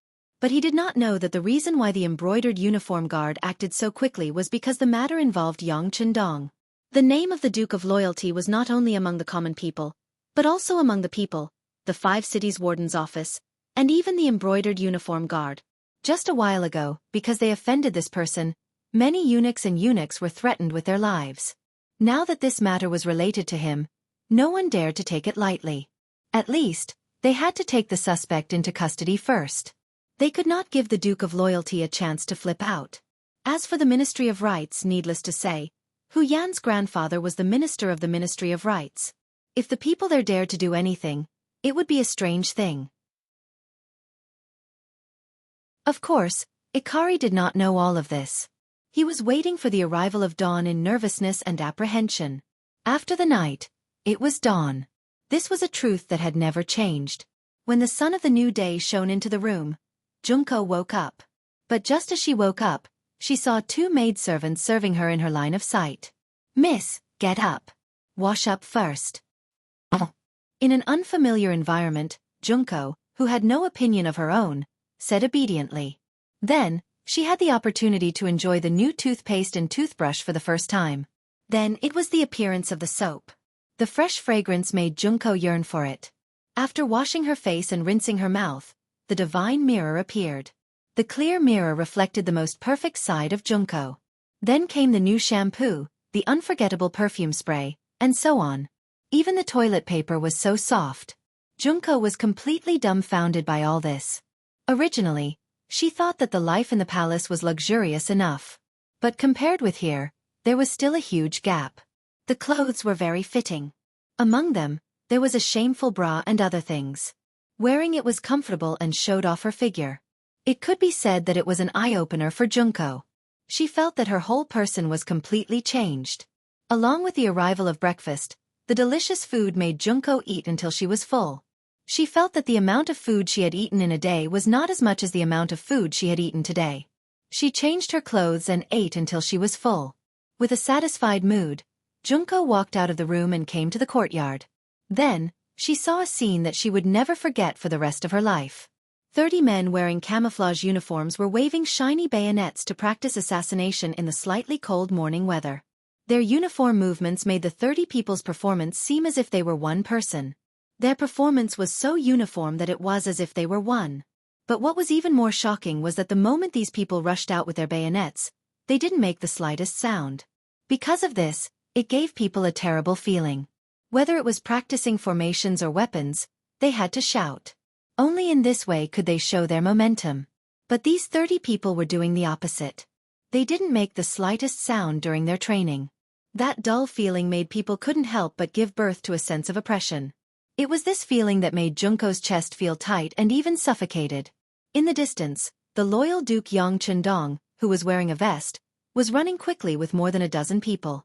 This scene also made Junko, who was wrapped in a coat, surprised. One must know that the new year was coming, and the weather was cold. Ordinary people couldn't wait to hide their hands and feet in a robe. But how could he wear so little?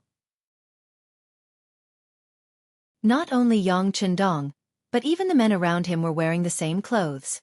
They all exposed their arms and legs and ran behind Yang Chendong. Among the crowd, Junko also saw her guard captain, Xiao Lin. Xiao Lin was also in the team, and he was also wearing thin clothes. Although he didn't expose his arms and legs like Yang Chendong, he was only wearing underwear. More importantly, he was running at the back of the team. Looking at him, he seemed to be panting to the point of exhaustion. Junko had some understanding of Xiao Lin's physical fitness. He was one of the best among the royal guards, but now, he was at the very back of the team. He was 7 or 8 body positions behind Yang Chendong. This was something that no one dared to imagine. But now, everything was really happening. Junko covered her mouth with her hands in horror. At this moment, she was really shocked. At the same time, Xiao Lin was also shocked. As a guard of the Japanese Imperial family, and one of the best, Xiao Lin was somewhat conceited. It was difficult for ordinary people to enter his eyes. This proud personality made him walk around the village after waking up in the morning. This behavior was naturally stopped by the patrolling Lung Feng. As a warrior, if there was a disagreement, a fight would break out. In a 1-against-2 battle, Xiao Lin bravely fought the 2 Lang brothers. In his opinion, it should be easy for him to defeat his opponents, but it took him half a cup of tea's time to defeat the 2. At this moment, the other Lung Feng had already surrounded the place, which attracted the attention of the tallest man beside Yang Chendong, Beta Persei, who also rushed over. In a 1-against-2 battle, Xiao Lin still won. This made the other Lung Feng feel a kind of shame. They all rubbed their hands, wanting to fight to regain their face. Beta Persei, who was better at fighting, saw that Xiao Lin won because of his strange and flexible movements. This might be the advantage of ninjas, that young master said.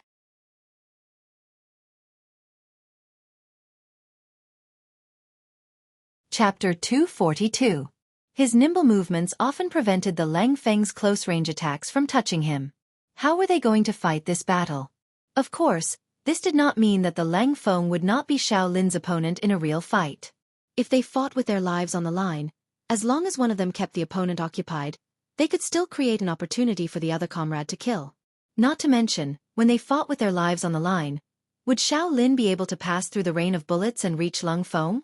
But no matter what, Xiao Lin had won. Beta Persei took a big step forward. You're not bad, but I don't know if you dare to fight me. Of course, you've just fought and wasted some energy. To be fair, how about I let you use my left hand? Beta Persei stood up and offered to use his left hand to fight Xiao Lin. This was an insult to a samurai. Xiao Lin would not back down. For the sake of a samurai's dignity, he readily agreed. The surrounding Lang Feng quickly moved aside, creating a large circle for the two of them to fight. When the two of them stood still, Xiao Lin made his move. He took a step forward and appeared behind Beta Persei. Then, he threw a 1-inch punch at Beta Persei's waist. The speed of this attack was several times faster than when he was fighting against Cold Edge.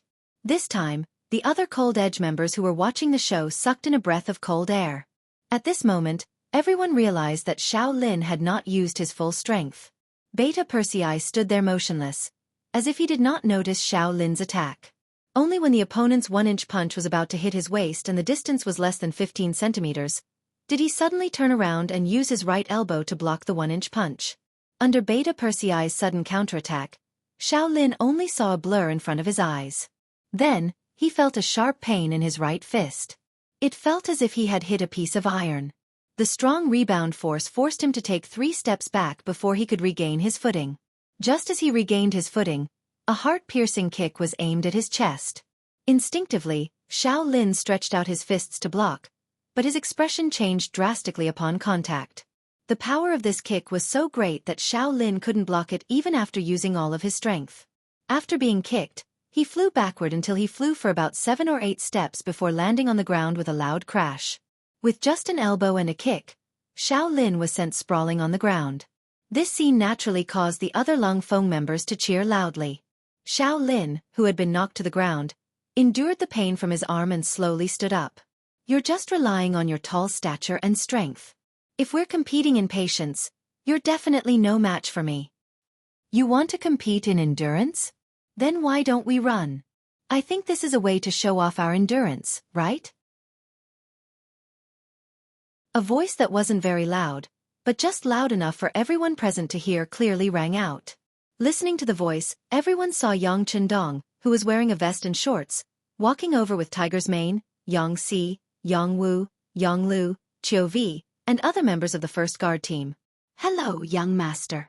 As soon as Yang Chendong appeared, all the Lang Feng members stepped forward to greet him, and they all stood up straight, looking very energetic. Good morning, everyone. Yang Chendong said to everyone with a smile, then walked to Xiao Lin's side. If you want to compete in endurance, this young master is going to run now. You can try to keep up with me. As long as you can surpass us, it proves that you are stronger. How about it? Hearing that there is going to be a running competition, and it was Loyal Gong who took the initiative to mention it, Xiao Lin was immediately overjoyed. In the past, when ninja training, the requirements for speed are very strict, and there are also extremely strict requirements for endurance, so running is also a common thing. Now that someone is competing with him in this direction, he won't be polite. He immediately agreed. Okay, I hope that Loyal Gong won't act shamelessly when you lose. Don't act shamelessly. Remember, if you really lose, you have to admit your shortcomings. Ha ha ha. Yang Chendong, who looked up to the sky and laughed, said to Xiao Lin, then he took big strides and began his morning run. Except for Lang Feng, who needs to train assassination, the other brothers followed Yang Chendong and began to run all the way. It's not accurate to say that they are running. It's far less specific than running. Because there was no intention of slowing down from the beginning, Yang Chendong, who took the lead, took big strides and accelerated his speed. Xiao Lin is indeed a little uncomfortable with Yang Chendong's running method. But he is not afraid. In his view, this is just Loyal Gong trying to show off, trying to pull away from him and make him completely lose confidence. And as long as he can keep up with the other party's pace and rhythm, the other party will be powerless in the later stage, and at that time, it will be time for him to overtake. With this thought and confidence, Shaolin also shook off his arms and took big strides to keep up. And this time, he ran a full 6 laps. Each lap is 400 meters, and 6 laps is a distance of nearly 5 miles. His footsteps have been maintained at a constant speed, and Shaolin, who followed behind, did not notice that Loyal Gong is tired. This development is completely different from what he imagined. Shaolin used all his strength to keep up, and began to take off his clothes. Originally, because of the weather, he was tightly wrapped, but now he began to take off his coat. After a while, only his underwear was left on his body. But even so, he still felt hot. The most important thing is that the distance between him and Yang Chendong is getting farther and farther. After another 6 laps, he has already run 5 kilometers. Shaolin felt that he has reached his limit, but when he looked at Yang Chendong, his expression still didn't change, and his footsteps were still light. At this moment, if Shaolin doesn't know how powerful Yang Chendong is, then all his years of learning martial arts are in vain. At this moment, his heart gave birth to the idea of admitting defeat. And at this time, Junko appeared and saw this scene in front of her. The appearance of the goddess in Shaolin's heart seemed to have suddenly poured strength into him. His legs, which were originally as heavy as iron and lead, regained their strength. He began to exert his strength to chase, and he actually overtook the 2 guards. Yang Chendong, who was running in front, felt the change behind him. The corner of his mouth just smiled slightly, and then he also began to accelerate. The moment he exerted his strength, Shaolin, who saw a glimmer of hope, was left behind by 7 or 8 meters. The distance between the 2 sides continued to increase, and finally, Shaolin couldn't see any hope. At this moment, he knew that he was defeated, completely defeated. When a person's heart has no hope and fighting spirit, sleepiness and fatigue will all surge into the body. Shaolin, who felt that his feet were getting heavier and heavier, finally insisted on running half a lap, and finally fell to the ground with a plop, unable to stand up. After Shaolin fell, a guard quickly came forward and helped him up. Then, a big bowl of steaming meat soup was sent to his mouth, and he was poured into his mouth. After a while, Shaolin exhaled a mouthful of turbid air and opened his eyes again. He's fine. Send him to rest first, and at the same time, give him a nutritious meal. After seeing Shaolin open his eyes again, the expression on an experienced guard's face relaxed, and then he gave his suggestion to the other guards. Shaolin was carried away, and on the other side, Yang Chendong also finished running 10 kilometers with his brothers. After stopping, they didn't immediately rest. Instead, they did all kinds of exercises, such as kicking, bending, boxing, jumping. Junko didn't know whether it was because of an illusion or some other reason, but she kept feeling that Yang Chendong's body was as light as a swallow at this moment. After a stick of incense worth of exercise, Yang Chendong ordered, "Go take a bath first, then we'll have dinner." Immediately, everyone dispersed and went to the bathhouse in the outer courtyard of Xianxia village. When everyone passed by Junko, no one even looked at her, as if she was nothing but air. If it was before, Junko, who was usually ignored by others, would definitely be annoyed and embarrassed. But now she couldn't get angry at all, because at this time, Yang Chendong came to her side. "I'm sorry, your guard is too competitive, so I taught him a little lesson. But don't worry, he will be fine. After this training, he will only become stronger. By the way, I'm also sweaty, so I need to take a bath first. And, do you want to join me?" When he said the last sentence, Yang Chendong's eyes had a trace of a naughty smile. Junko, who was teased by his words, immediately blushed and quickly lowered her head. After a long time she said, "Who wants to take a bath with you?" After saying this, when she looked up, she found that Yang Chendong had already disappeared, only leaving a heavy masculine scent in the air. But for some reason, Junko didn't feel a trace of disgust, and the appearance of Yang Chendong's strong body when he was running just now flashed in her mind. In just one morning, she had seen too many things that she had never seen before. Not to mention the countless strange things. Even her guard captain, Kobayashi, was called a weakling by Yang Chendong's words. All of this subverted Junko's previous understanding, making her curious about the Xianxia village. "I'm going to stay here and see what secrets there are." It was as if he had made a big decision and found a reasonable excuse for himself to stay. After stomping her feet, Junko turned and walked into the courtyard. When Junko came here, all the people who had just been training had changed into new clothes and were eating meat and drinking soup. The fragrance was overflowing, making Junko, who had just eaten breakfast, unconsciously felt hungry again. But after all, she was a girl, and she paid great attention to her figure, so this gluttonous person didn't do anything to her. And it was in this crowd that she saw Yang Chendong, who had changed into a green robe. She saw him eating meat and drinking soup with his subordinates.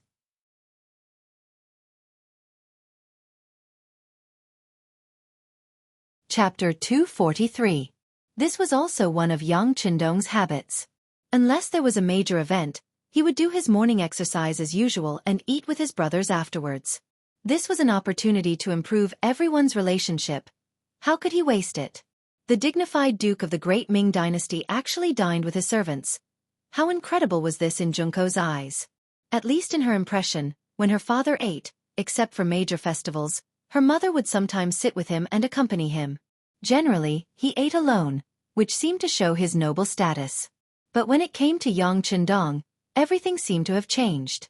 But they seemed to be getting along so well. Could it be that her father's method was wrong? Or was this Yang Chendong originally a different kind of person? Unconsciously, Junko's heart was filled with more and more doubts, which also made her curious about the Yang village. Yang Chendong, who was eating, noticed the changes on Junko's face. Looking at her frowning, gently nodding, and shaking her head, he felt that she was so cute. After a while, he stood up and took the initiative to come to Junko's side.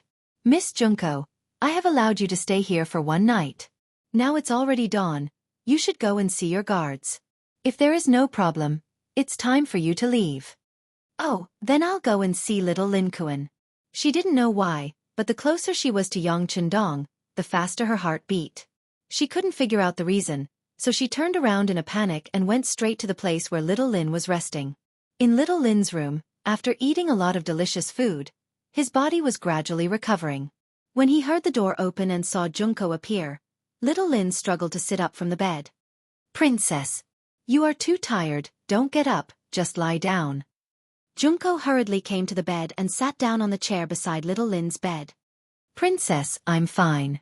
It's just that I ran too fast, so I'm tired. I'll be fine after a rest. By the way, when are we leaving here?" Little Lin was afraid that the goddess would look down on him, so he tried to show off. Junko didn't answer little Lin's question, but asked, "Little Lin Kuan, can you tell me your impression of the Yang village?" "Imprint?" Xiao Lin seemed to be seriously considering this question for the first time.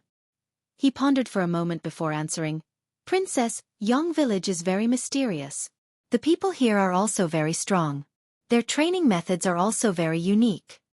"Very powerful?" Junko seemed to have caught the key point and asked, "How powerful?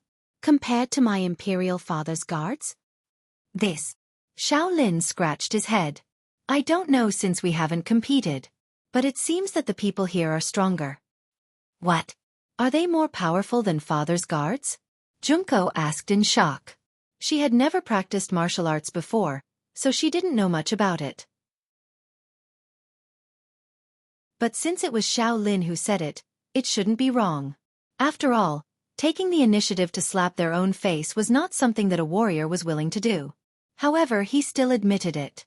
That could only mean one thing, and that was that the people from the Yang village were really strong. How are they compared to Ashikaga Yoshimasa's guards?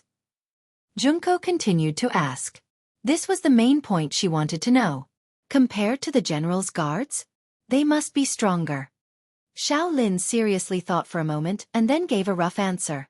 As if to increase his persuasiveness, he added, "The people here use advanced firearms that can fire continuously. This is something that the general doesn't have. If they really fight, I'm afraid that he will suffer a great loss." "So powerful!" Junko exclaimed again. This time, there was a trace of joy on her face. If everything was as Xiao Lin said, then once she drew Yang Chendong to her side, it was equivalent to having the strength to deal with the general. In that case, her imperial father wouldn't be so threatened. At this moment, Junko made a decision in her heart. That was to subdue Yang Chendong and make him work for her. If this was the case, her trip to the Great Ming Dynasty would be worthwhile. "Xiao Lin Kuan, your body is still very weak. How about this, you stay here for 2 days. I will explain it to Dong Shuai. Since he wanted to stay, he needed a valid reason. Xiao Lin's physical condition was the best excuse he could come up with. No, Princess, Xiao Lin can continue to walk without rest. I can also protect Princess's safety. Xiao Lin didn't understand these things. He just didn't want to admit defeat. Enough. Junko suddenly stopped Xiao Lin. I said that your body is weak and you need to rest. Are you going to disobey my order? Xiao Lin was caught off guard by the sudden change in the princess, who had a gentle expression on her face just a moment ago. But the education he received since childhood made him instinctively agree. This lowly one doesn't dare to disobey princess's order. Very good, since that's the case, do as I say. Seeing Xiao Lin yield, Junko's face reappeared with satisfaction. Then she walked out of the room and went out of the courtyard to look for Yang Chendong. At this time, Yang Chendong had already eaten breakfast and was in his study looking at the various materials sent by the Intelligence Bureau. Hu Yan and Xiao Yin were attending to him on his left and right. The three of them were chatting and laughing, and it was truly a scene full of spring. But in this kind of atmosphere, Tiger's Mane suddenly knocked on the door and said, "Young master, Miss Junko wants to see you." "She hasn't left yet?" "Well, let her come in." Yang Chendong was well aware of this, but his face showed a puzzled expression, as if he was surprised by this result. On the other hand, Hu Yan and Xiao Yin couldn't help but look at him, but then they smiled like flowers. They didn't have the slightest intention to be angry. After Tiger's Mane got approval, he led Junko into the study. As she entered, the 6 eyes of the 3 women unconsciously collided with each other. This was the first time the 3 women met. Their eyes seemed ordinary, but in fact, they were filled with jealousy. Speaking of which, the 3 women were extremely beautiful women. It could be said that each of them had their own merits. Hu Yan was beautiful, Xiao Yin was full of charm, and Junko was cute and moving. Any man who could have one of them was already a blessing that he had done countless good deeds in his previous life. But when the 3 women were together with the same man, it was really like the old saying, the most difficult thing to bear was the beauty's favor. After a short exchange of glances, the 3 women separated. Hu Yan was holding a teacup, while Xiao Yin was pouring tea to express their close relationship with Yang Chendong. Only Junko was left standing there alone, seemingly a little embarrassed. With Junko's identity and the treatment she had received before, she should turn around and leave at this moment. She was the dream lover of many men. Why would she need to fight with other women for a man? But when she thought of all the things she had seen in Yang Village, she finally gave in. She would never forget the words her father said to her when she left Japan, and the eager look in his eyes. How did he promise that he would help his father find a powerful ally? And now, the ally was standing in front of her. If she gave up because of her personality, it would be too stupid. For the sake of her goal and to not disappoint her father, Junko suppressed some of her anger and said to Yang Chendong with a smile, "Dong Shuai, this little girl came to tell you that because the bodyguard's body is too weak, I want to stay for 2 more days. Please help me." On the way here, Junko was thinking about what kind of good words to say to make Yang Chendong let her stay. For this, she had indeed thought of some words to say. But the moment she saw Hu Yan and Xiao Yin, she rejected all of her ideas and took the most direct way. If Yang Chendong was willing to let her stay, it meant that she still had some place in his heart. What she wanted to do next was equivalent to seeing hope. On the other hand, there was no need to say anything. Even if she forced him to stay, it would be difficult to achieve her goal. Wasn't the directness of her words a test of Junko's? She wanted to see what Yang Chendong's true attitude towards her was. Junko's straightforwardness made Yang Chendong, who was sitting behind the desk, feel a little surprised. He had already guessed that since Junko appeared, she would not leave so easily. She would even find all kinds of excuses to stay and ask for help. But he did not expect her to be so direct. This was beyond his expectations. Fortunately, the other party's goal was still the same. They just wanted to stay. This was in line with some of his thoughts. Since she was so straightforward as a girl, there was no need for him to refuse. He immediately nodded and said, "Okay, if that's the case, you can stay for 2 more days." Yang Chendong agreed so readily. When Junko heard it, her face lit up. She did not say any more words of thanks after achieving her goal. She turned around and walked out of the study, leaving Hu Yan and Xiao Yin behind. They seemed a little unhappy. Yang Qindong naturally did not explain too much about why he let Junko stay, what kind of identity she had, and how she would help him in the future. There were many things that he would not say casually before doing it. Otherwise, if Hu Yen and Xiao Yin heard it, they would think that he had lost his mind. Hee, it's going to be the new year soon. Come, let's discuss what we should prepare for the new year. Yang Qindong laughed and hugged Hu Yen and Xiao Yin, using practical actions to divert the two women's attention. This move was really good. Soon, the two women's attention was diverted from the matter of Junko staying. They began to talk about the new year.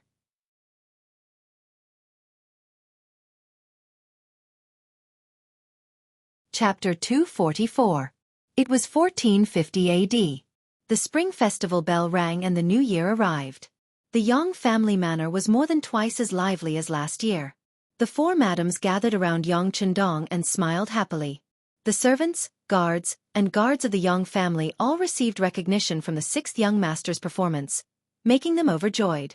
The servants of the manor, Immortal Abode, Heavens Beyond, Yang Bao, and the staff of the Yang family bank all received a big red packet, at least 5 taels of silver. There was no cap on the red packet, making everyone smile. There was a saying, if you have money, you can celebrate the new year every day. Everyone received benefits. Naturally, everyone was amazed by the benefits of the sixth young master, and their hearts became firmer. The first day of the new year passed happily. On the second day of the new year, Yang Qindong sat in a luxurious carriage and began to visit the capital. For example, the brothers and sisters of the Yang family, the Hu family, and some ministers who were on good terms with Yang Qindong had to visit once. Although he was now the Duke of Loyalty and Courage, he was only 20 years old. During such a festive time like the New Year, of course he couldn't put on airs. As a junior, he visited people to build relationships and increase friendships. He was very busy. Because there were too many people who needed to maintain relationships with him. Even the eunuchs like Jining in the palace also needed to send a congratulatory gift. This didn't mean that he was afraid of anyone. He just didn't want to give the other party an excuse to find trouble with him. And he was busy until the 7th day of the new year. This was also the day of the opening of the Yang Family Academy. Before the new year, Wan Yuan and the others who came to find trouble with him were so embarrassed that they couldn't show their faces. In particular, the poem, The History of Lion-Eating Shi, was even more amazing. What was worth mentioning was that Yang Qindong actually took the initiative to go to the He residence to find Wan Yuan during the New Year's visit. He gave Wan Yuan the draft of The History of Lion-Eating Shi that he wrote himself. That day, he had said that if Wan Yuan did not lower his head and admit his mistake, the manuscript of The History of Lion-Eating Shi would not be published. But in reality, Yang Qindong didn't do that. With the idea that it was better to squash enmity than keep it alive, he took the initiative to visit Wan Yuan, giving him enough face. This was what it meant to be a good person. Taking advantage of the New Year period, he abandoned his status as a duke and came as a junior. No matter what he did, no one would say anything. Yang Qindong's way of doing things naturally made Wan Yuan endlessly grateful. Now that there was a way out, how could he not take it? Not to mention, he had been troubled by this matter these days. Many great scholars who were interested in the history of lion-eating Shi had taken the initiative to find him, saying that they hoped that he could lower his head and get the manuscript. This was another characteristic of literati. Once they encountered a good article, they would definitely want to read it. Otherwise, they would not be able to eat or sleep well. Among these great scholars, some of their identities were not ordinary. In terms of qualifications, they were comparable to Wan Yuan. This was really difficult for Wan Yuan, because he really couldn't lower his head and ask for advice from a young boy. When he was troubled, there was no lively event in the He residence this year during the New Year. At this moment, Yang Qindong came and took the initiative to give him a way out by giving him the manuscript of The History of Lion-Eating Shi. How could Wan Yuan give him any face? He personally went out of the door and welcomed Yang Qindong into the main hall with a hearty laugh. This was a handshake and peace. After settling Wan Yuan, the enrollment of the Yang Family Academy was not so stressful, and the preliminary enrollment was completed in just a few days. Not to mention, Yang Qindong was really famous. Originally, he only needed to recruit 50 people, but the number of people who signed up had reached 500. He had no choice but to get them into the academy first, and then select the suitable candidates after the assessment. On the 7th day of the new year, the entrance of the Yang Family Academy next to the Yang Family Manor could be said to be very lively. More than 500 young people stood in groups of 2s and 3s on the spacious square. Among them were young master nobles and young masters who wore silk and satin. There were also some poor people who wore cotton clothes and even had patches on their clothes. The snow began to fall on the 4th day of the new year, and it continued to fall sparsely until last night. 3 consecutive days of heavy snow turned the Yang Family Manor into a white ocean. The branches, roads, and roofs were all covered with a thick layer of snow. Groups of people waiting outside the Yang Family Academy could not help but sigh at the omen of a bountiful year. They all said that today would be a good year, with good weather and a good harvest. At 8 in the morning, when the number of people gathered outside the manor had exceeded 2,000, the Yang Family Manor's gate opened from the inside. A group of mercenaries in camouflage walked out.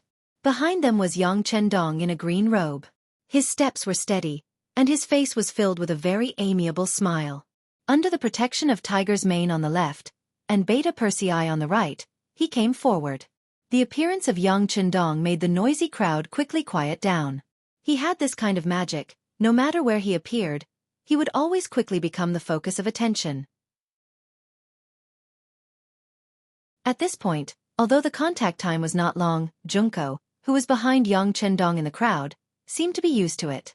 In about half a cup of tea's time, Yang Chendong and his group arrived at the gate of the Yang Family Academy, which made the atmosphere even quieter.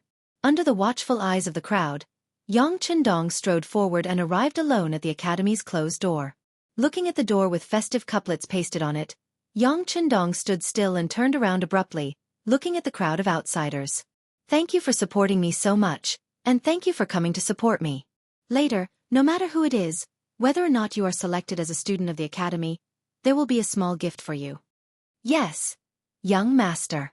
Tiger's Mane, who was called, nodded in agreement, then turned back and raised his palms and clapped 3 times. After 3 claps, 4 strong men came out of the Yang Family Manor's team. They put the boxes in their hands on the ground and opened them. Suddenly, a burst of silver light shone directly into everyone's eyes. 2 boxes, a total of 10,000 taels of silver. This was the small gift Yang Chendong talked about. There were about 2,000 people here, and if it was divided evenly, each person would get 5 taels of silver. For many poor people, this was definitely not a small amount of wealth. 10,000 taels of silver with a wave of his hand immediately caused a burst of astonishment to come out from the crowd.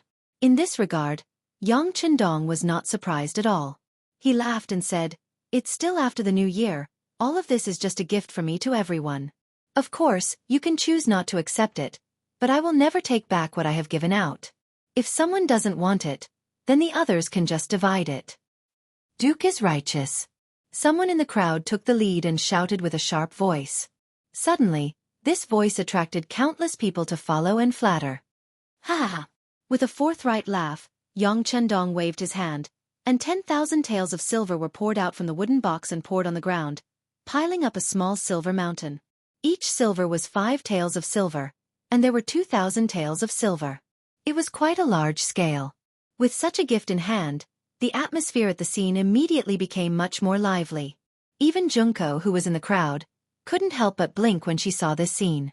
Obviously, her heart was throbbing at this moment.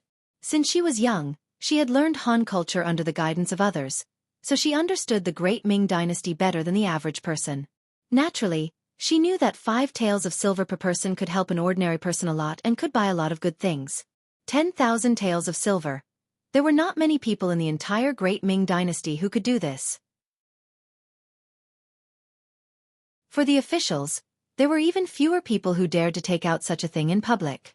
Yang Chendong was one of the exceptions, but anyone who knew him didn't know how much his ability to make money was, and this thing was just a drizzle.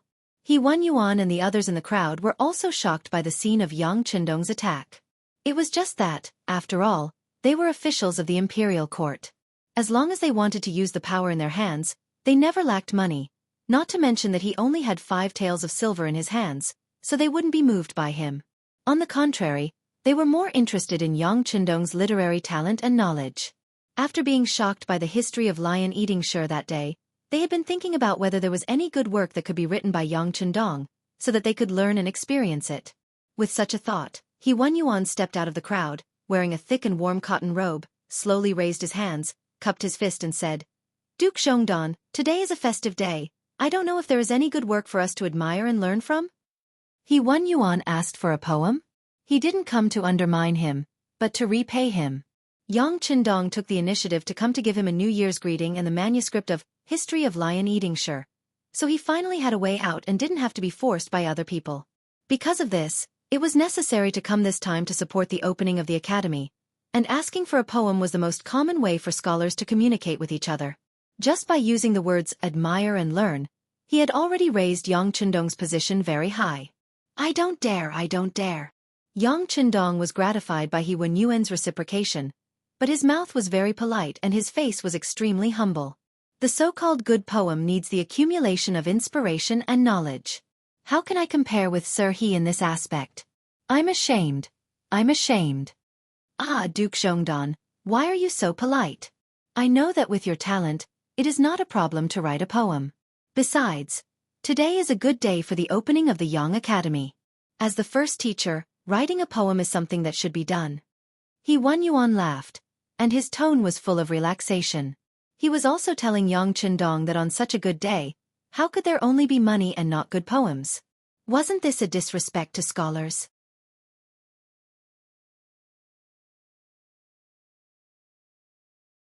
Chapter 245. Of course, on the other hand, it could also be said that Wan Yuan was creating more opportunities for Yang Chendong to become famous. This time, in order to open the academy, Yang Chendong had spent a lot of money to invite some great scholars. Although they were rejected everywhere, there were still people who agreed to come to the Yang family's academy to be teachers for money and a better life. However, there would always be differences between teachers. For example, Yang Chendong himself considered himself to be the chief teacher. Even if he was the chief teacher, how could he not perform at all in such a situation? That's right. Many others chimed in at this moment. Some of them might be looking for a lively scene, while others wanted to see Yang Chendong make a fool of himself. Of course, there were also some who wanted to listen to a good article that could shake the ancients and dazzle the contemporaries to comfort themselves. With so many people chiming in just a short while, the 2,000 people in the crowd spoke out in unison, all of them requesting Yang Chendong, the chief teacher cum dean, to come up with a new poem to boost their prestige. With so many people having such a request, Yang Chendong knew that he had to come up with something. In fact, he really wanted to show off his skills. Because he had refuted Wan Yuan and the others before, he had made a name that he was not to be trifled with. But in fact, among the scholars, there were still many who looked down on him. They always thought that a young boy would not have much real talent and strength. The so-called academy was just a way to gain fame. In response to these discussions, the Security Bureau reported many people, but Yang Chendong did not intend to make a fuss about it. This was not because he was broad-minded, but because he knew that the most difficult thing for a person to change was their attitude and perception. Even if he took action to deal with one or two people, it would not have any effect on the overall situation. Since that was the case, it was better to just let it be and let time and facts make the final decision. However, in the process, Yang Chendong would continue to work hard to change the mentality of the people of the Great Ming Dynasty, the way they looked at things and the way they did things. The premise to accomplish all this was to ensure that he himself was the strongest. Good poetry was also a kind of weapon. It was a sharp weapon that was specifically targeted at scholars. It made them feel ashamed of their inferiority and slowly gained their recognition. Now that the Yang Chendong Academy was about to open for business, Wan Yuan and the others had the same idea. Yang Chendong decided to satisfy them. In his mind, he began to flip through the famous poems that he had read in his previous life. When he saw the pure white snow around him, he nodded lightly and had a thought. Speaking of the grandeur of a poem that was about snow, it had to be the great man's Spring in Qin Garden Snow. Yang Chendong's heart was filled with gratitude for the legacy left to him by the great man of his generation. He gently lifted his green robe, looked up at the sky, and concentrated his qi in his dantian. He then said with a powerful voice, Yang Family Village, Snow. The scenery of the northern kingdom was magnificent. Thousands of miles were covered in ice, and tens of thousands of miles of snow fluttered about. Looking inside and outside the Great Wall, There was only the boundless expanse of the great river. The mountain dances like a silver snake, the plains like a wax elephant, wanting to compete with the Heaven Duke. Su Qing was dressed in red and white, looking exceptionally enchanting. There were so many beauties in the country, attracting countless heroes to bow down to them. Emperor Shi Qin, Han Wu, was slightly inferior in literary talent. Tang sect, Song Zhu, was slightly inferior in style. Genghis Khan, the heavenly son of a generation, only knew how to shoot a big eagle with a bow. The past is the past. Counting the heroes, it depends on the present. The clear voice was still resounding between heaven and earth, but at this moment, the noisy crowd had already become silent. Everyone was silent at this moment. Anyone who knew a little about poetry could feel the grandeur of the poem, Yang Family Village, Snow, and the courage of the ambition. Even those who didn't know about poetry were shocked by the powerful momentum of Yang Qindong's recitation. They didn't dare to make a sound. Junko was also in the crowd. With her understanding of Chinese, she could naturally understand the poem, Yang Family Village, Snow. Because she understood it, she was very surprised. She couldn't imagine that such a sentimental and majestic poem would come from the mouth of Yang Qindong, who was only 20 years old.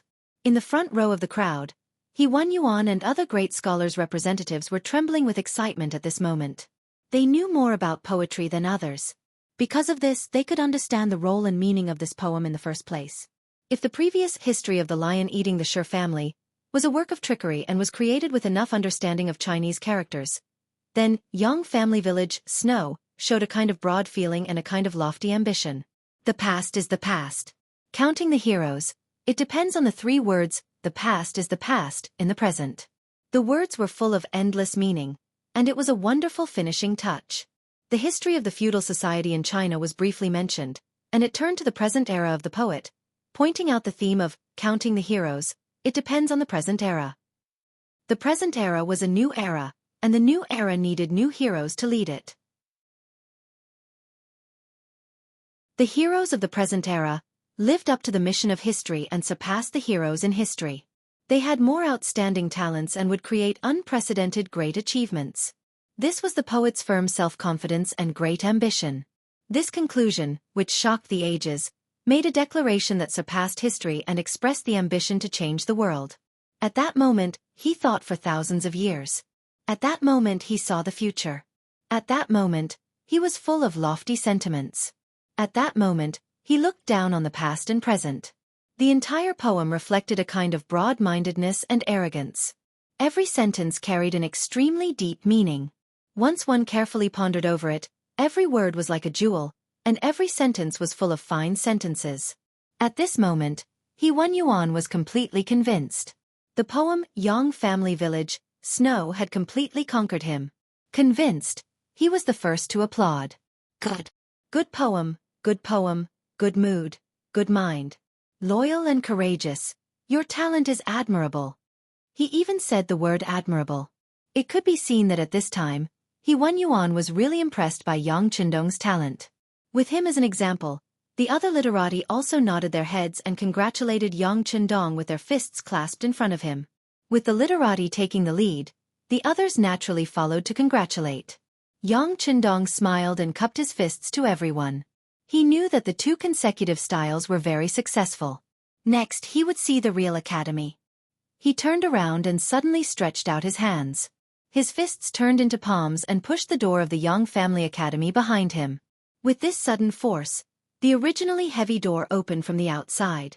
With a creaking sound, the two iron blocks on the left and right of the Yang Family Academy's door appeared in front of everyone. It was not correct to say that it was two iron blocks. Although it was iron, it had a round iron body and a long iron handle. It was like a machine in front of everyone.